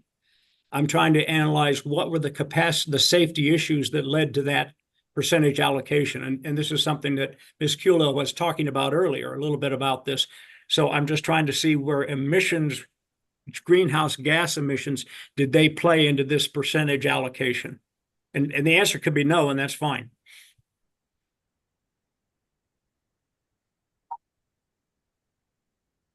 I mean, I think I could maybe summarize. I think that Ben said he didn't know whether the Picaro unit had been used, which I think was one of your questions, on this section of the pipe. I don't think this group knows whether the emissions, setting aside the issue of gas, the potential for gas leaking, has been evaluated. I don't know whether that's something that somebody else at the company might know or not, but my impression is that people here today, right now, do not know the answer to that question. Yeah, I'm not seeing the link between safety and emissions, Tom. I think that's they're why I asked talking him. about two different things. Yeah. That was my preliminary question to him. Do you consider greenhouse gas emissions to be a safety issue or something else? And I guess what you're telling me is the company does not consider greenhouse gas emissions to be a safety issue. I don't think that's what we've said. Yeah. Well, someone can answer my question then. Is the surveying of greenhouse gas emissions something the company considers to be a safety issue or something else? That was my question from the outset. I mean, are you assuming there's gas leaking at the same time that it's causing emissions? I'm not assuming anything. Are there emissions that come from not gas leaking? Tom, we're not going to answer questions based on assumptions. You're not assuming anything. We're not assuming anything. In your comments to the draft report, you can make the argument that emissions is safety or not. Again, I'm not trying to create an argument. I'm trying to determine how the company factually addresses greenhouse gas emissions. Here we're changing a pipe. Again, don't need to get into size, anything else, but for 60% of the reason is safety. The primary safety issue I've heard is vintage, and there may or may not have been leaks, but they were quickly repaired, and we don't know if there were any greenhouse gas emissions. All I was trying to determine is how, what factors went into making that 60% allocation beyond vintage. Okay, so Ben, can you answer that? Yes, I can. And I know that when we do have a gas leak, we're required to file a lost gas report that talks about the emissions. But as far as like the pipe size determining what's 60, what's 40, like I said earlier, that's all math. It's all what's the cost of a bigger pipeline, what's the cost of the existing, and it's just a difference in cost is the 40-60 split. Okay, that's helpful. Thank you.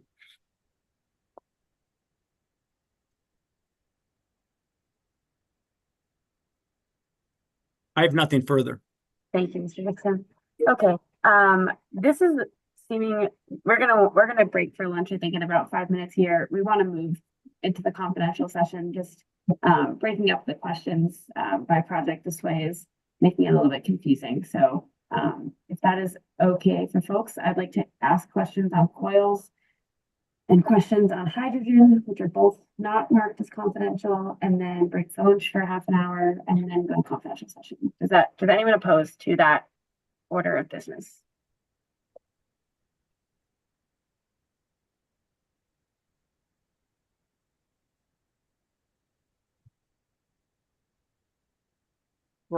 I think that's fine. Okay, great, thank you. Okay, Just one question on coil. How does the company determine what coils to replace and when? Mr. Peebly, still with us?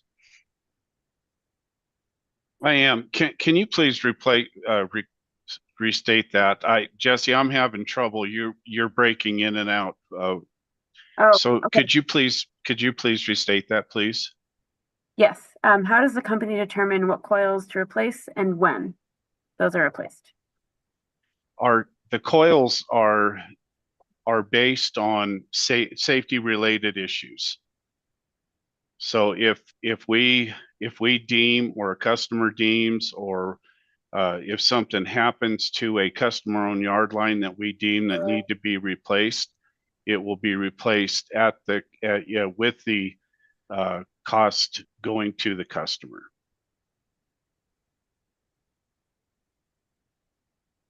Okay. And could you give some examples of some safety related issues or aspects that the customer could deem that would require a replacement?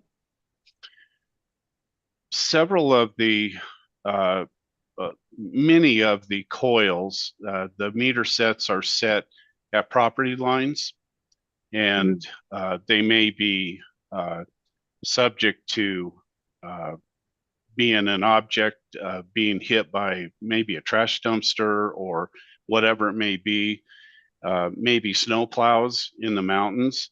And so if they decide that they would like to move that meter up closer to their home and put bollards around it, then we look at those and we help the customer come up with the best plan to mitigate the risk. Thank you. Mr. Mendelson, do you have any questions about the customer-owned yard lines?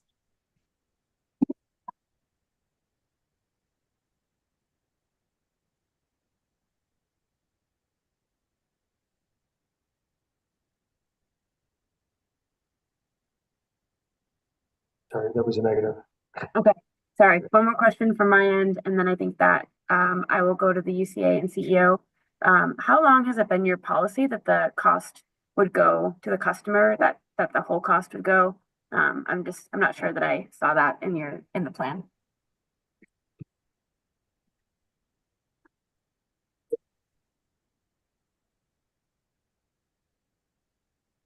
I'm sorry, it broke up again really bad on my end again, Jesse. I apologize. Oh, that's okay. How long has it been the policy of the company that the whole cost of these replacements would go to the customer? I don't know that I don't recall seeing that in the infrastructure plan.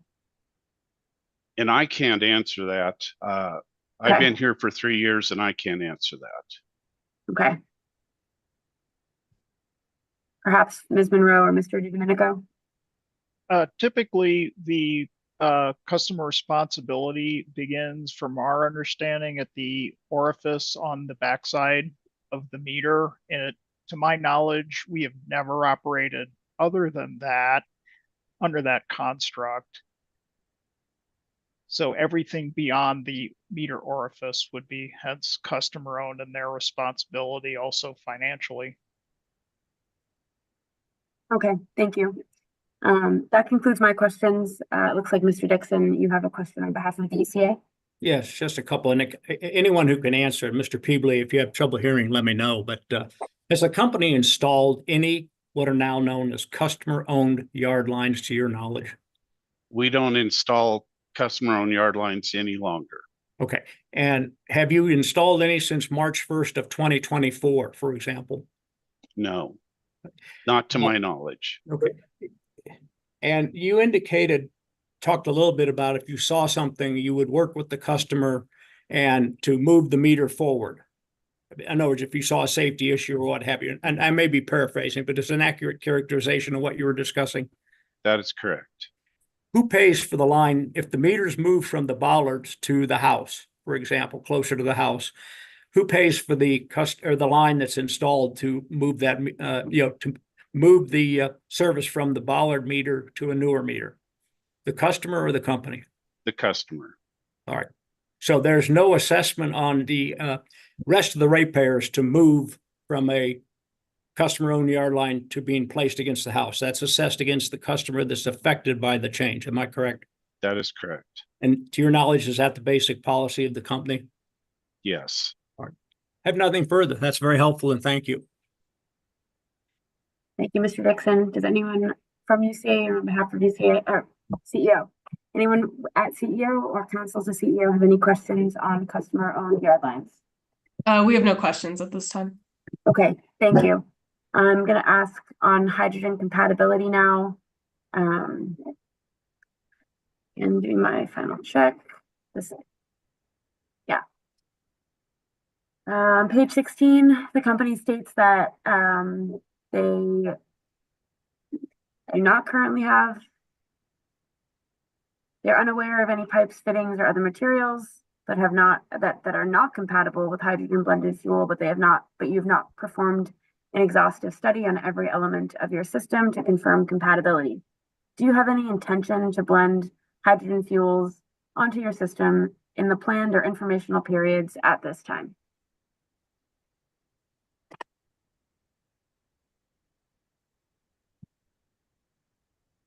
I am not aware. Ben, do you know the answer to that? No would be the answer. We don't have any plans to in the action or informational period at this time. Okay. Would the company plan to do such a study? You know, no exhaustive study has been done. Would you plan to do such a study prior to seeking approval in future plans? It's again, okay, if this is too hypothetical, but just wondering about that.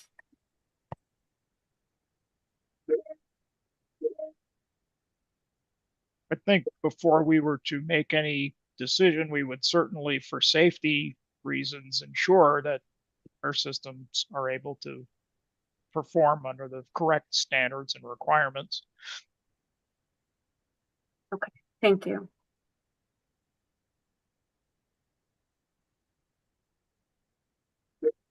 Okay, this concludes my questions on hydrogen compatibility. If anyone from the UCA or UCA Council or CEO Council has questions, please go ahead and raise your hand. Okay, no questions from the UCA. No questions from the UCA. Thank you. No questions from CEO either. All right, thank you both. And thank you all for questions and answers thus far. Why don't we go to lunch now? It's 12:08 Mountain Time. We can plan to be back at 12:40 Mountain Time, so a little bit over a half an hour. And then we'll plan to go to the confidential session. Just a quick procedural question, if I could. I've signed non-disclosure agreements. The UCA team, including Mr. Carey, has signed that. So I assume we'll be permitted to be on the confidential portion of this record. I'm going to turn this to Ms. Rosati. Both CEO and UCA have filed non-disclosure agreements in this case. Yes, thanks, Mr. Dixon. We have been corresponding with counsel for CNG on the list of people that can attend the confidential session. And so I believe that, you and the persons Mr. from UCA. Kuykendall. Yeah. Sorry? Mr. Kuykendall, you're talking about for us. Yes, so we've compiled the list in coordination with CNG. And is our intent we'll start with the confidential at 12:40 then? Yeah, I think Ms. Kunkel, when we start back, will we just go right into a confidential session? That works on my end. And then we can verify the parties that are on the Zoom that are allowed to be there. I can lock the meeting so no one else can enter. And then we'll go to the confidential session, and then I can unlock it again. Thank you. That's helpful. See you all at 12:40. I'm going to just jump in one more time. Hearing from some crowds that we should go to 1 o'clock. So take a lunch. We'll see you all at 1 o'clock. Maybe just easier for planning. So lunch will go till 1 p.m. and we'll resume at 1. Thank you for that extra time. I can eat more. Yeah, so I'm thinking too. Taking a little stretch. All right. Thanks, everyone. Bye-bye. Bye-bye. This will be left open though, right? Our link? Ordinarily, the link is retained, so we all need to mute ourselves and everything else so we don't talk about stuff that somehow appears for everybody here in the room. So I just want to confirm the link is going to stay up. Thank you. Yes.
Hey, Rich Rice, are you online by any chance? I just thought I'd say hello.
Okay, it is 1 o'clock, so I think we can go ahead and start on the confidential session.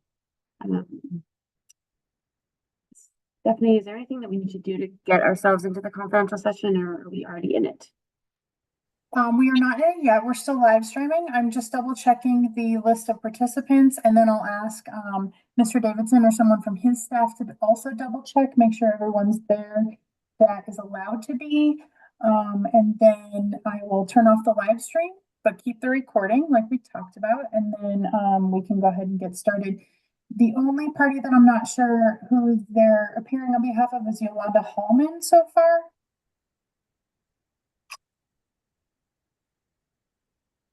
So I'm not sure who that person is. Hi, Harry DiDomenico, and Yolanda is with CNG, but she's not participating. She was on the invite list. We didn't know how to disinvite someone. She just joined, it looks like. Right, Is she she's on? just not on the list that Mr. Davidson had given me, so I'm just double checking. She's with the company. Okay. As long as you say that's fine on my end. And Stephen O'Connor, I'm not sure who that person is. Also with the company. Okay, and they're allowed to stay then. And then Richard Rice, R-E-I-S, on the list is R-I-C-E. I just want to confirm that that's the same person. He's R-E-I-S. Okay. Is the correct Perfect. spelling.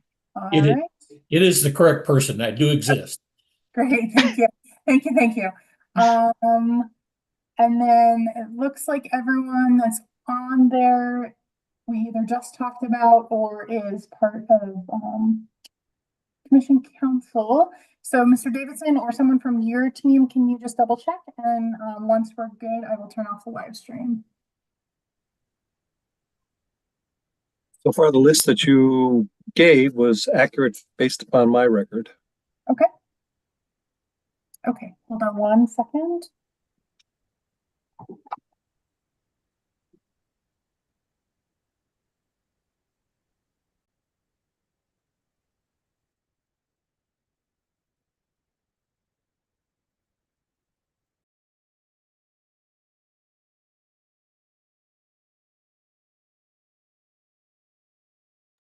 Okay, live stream's back up.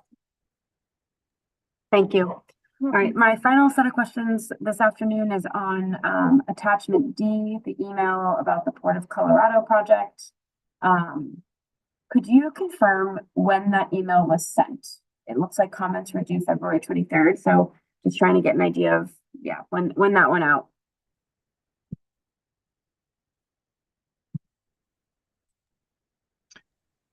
Harry, do you know the answer to that? Jesse, if you can give me a little bit, I might be able to pin that down. Do you have another question maybe you could do while I do that? Okay. Absolutely.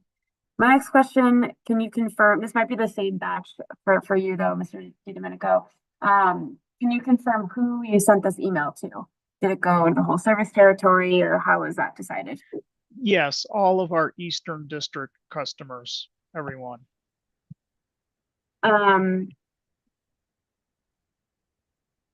Could you explain, is the Eastern District,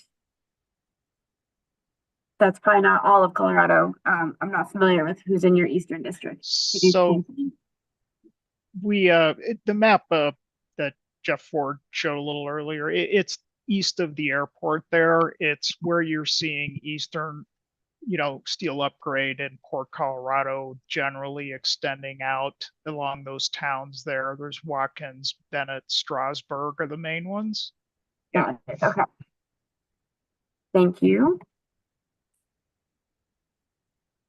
Goes along I-70 pretty much. Okay. Great. And then how do you, I know in the filing, you said that there were some comments and the comments and response varied. How many comments did you receive? I'm going to say, I think it was less than 10, more than 5, maybe around 8. All right, that's helpful. And you also said in the application that, well, comments were varied, some were supportive, and no recommendations related to alternatives to the project were provided.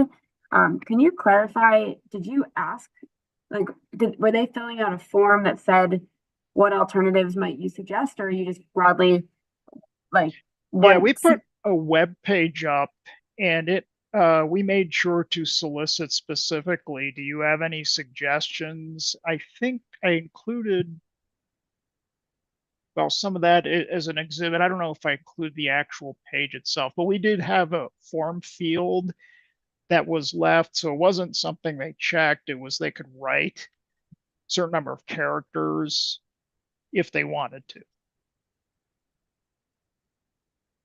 Okay.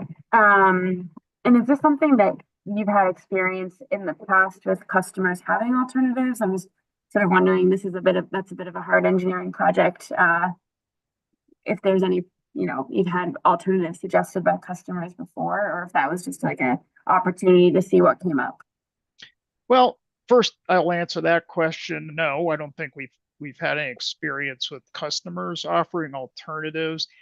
We did this in an abundance of caution, Jesse. We were required to have a meeting, and what we've decided is we're going to rotate that meeting amongst our different service areas because they're very geographically separated. We chose Pueblo to do it this time. We're doing a number of things that are required in the rules. Low incomes, you're probably aware. We're going to be disconnections, discussing, subject areas around that. So we realized that, because it's in Pueblo, really Eastern customers aren't, in a position to really come and speak. So we said we're going to directly communicate by email to every Eastern customer about this because we use Port Colorado. And so we sent, we have a list, of course, of all of those customers and sent the email inviting them to come to the webpage to comment, and offer whatever they'd like to. I did include in the presentation, Pueblo, by the way, a discussion of this project where anyone that did show up could have, but we're very cognizant that probably no one was going to come down from that area. So. Okay. Yeah, that was my final question is, Pueblo's pretty far away from the site. Is this email meant to kind of augment that? And sounds like it was. So, yeah. Yeah. So that's great. That's all the questions I have on that. Just, Yeah, so Mr. Mendelson, do you have any more questions today? No, oh, go ahead. Oh, and no, I was just saying, no, I don't have any further questions. Okay, and Yeah. then anyone from CEO or UCA or their councils have any further questions? I have no further questions for UCA. Thank you. CEO also has no further questions. Okay, well, I think this concludes the workshop. Really large thanks to everyone on the line for sticking through this. I know it was lengthy, but it was really helpful to understand more about the company's planning process and the contents of the plan. And I'll turn it over to Ms. Rosati to close us out. Jesse, I just had a question about whether we would be able to access the recording and or how we would access the recording. I think Ms. Rosati's got that. I think that's right. Yeah. I think she'll be able to speak to that. Yes. So the plan is that we will create a file that will be the full workshop recording, including the confidential session. And that will be provided to CNG. And then we would ask that CNG distribute that to the correct persons. Any comments on that? Just to be clear, do you mean you'll provide it to CNG and then CNG will provide it to the parties that should receive it? Okay. Yes, and just so that the onus is on CNG for, being aware of the NDA requirements. Thank you. Wendy, this is Tom Dixon. Will the public portion also be available on the website? Yes. Okay. Unless Jesse has anything else, I have nothing else. Just wanted to thank everybody for their time and participation. Nope, nothing else for me. Thank you. Thank you. Thank you. Thank you. Bye. Bye, everybody. Oh, appreciate it. Thanks. Bye-bye.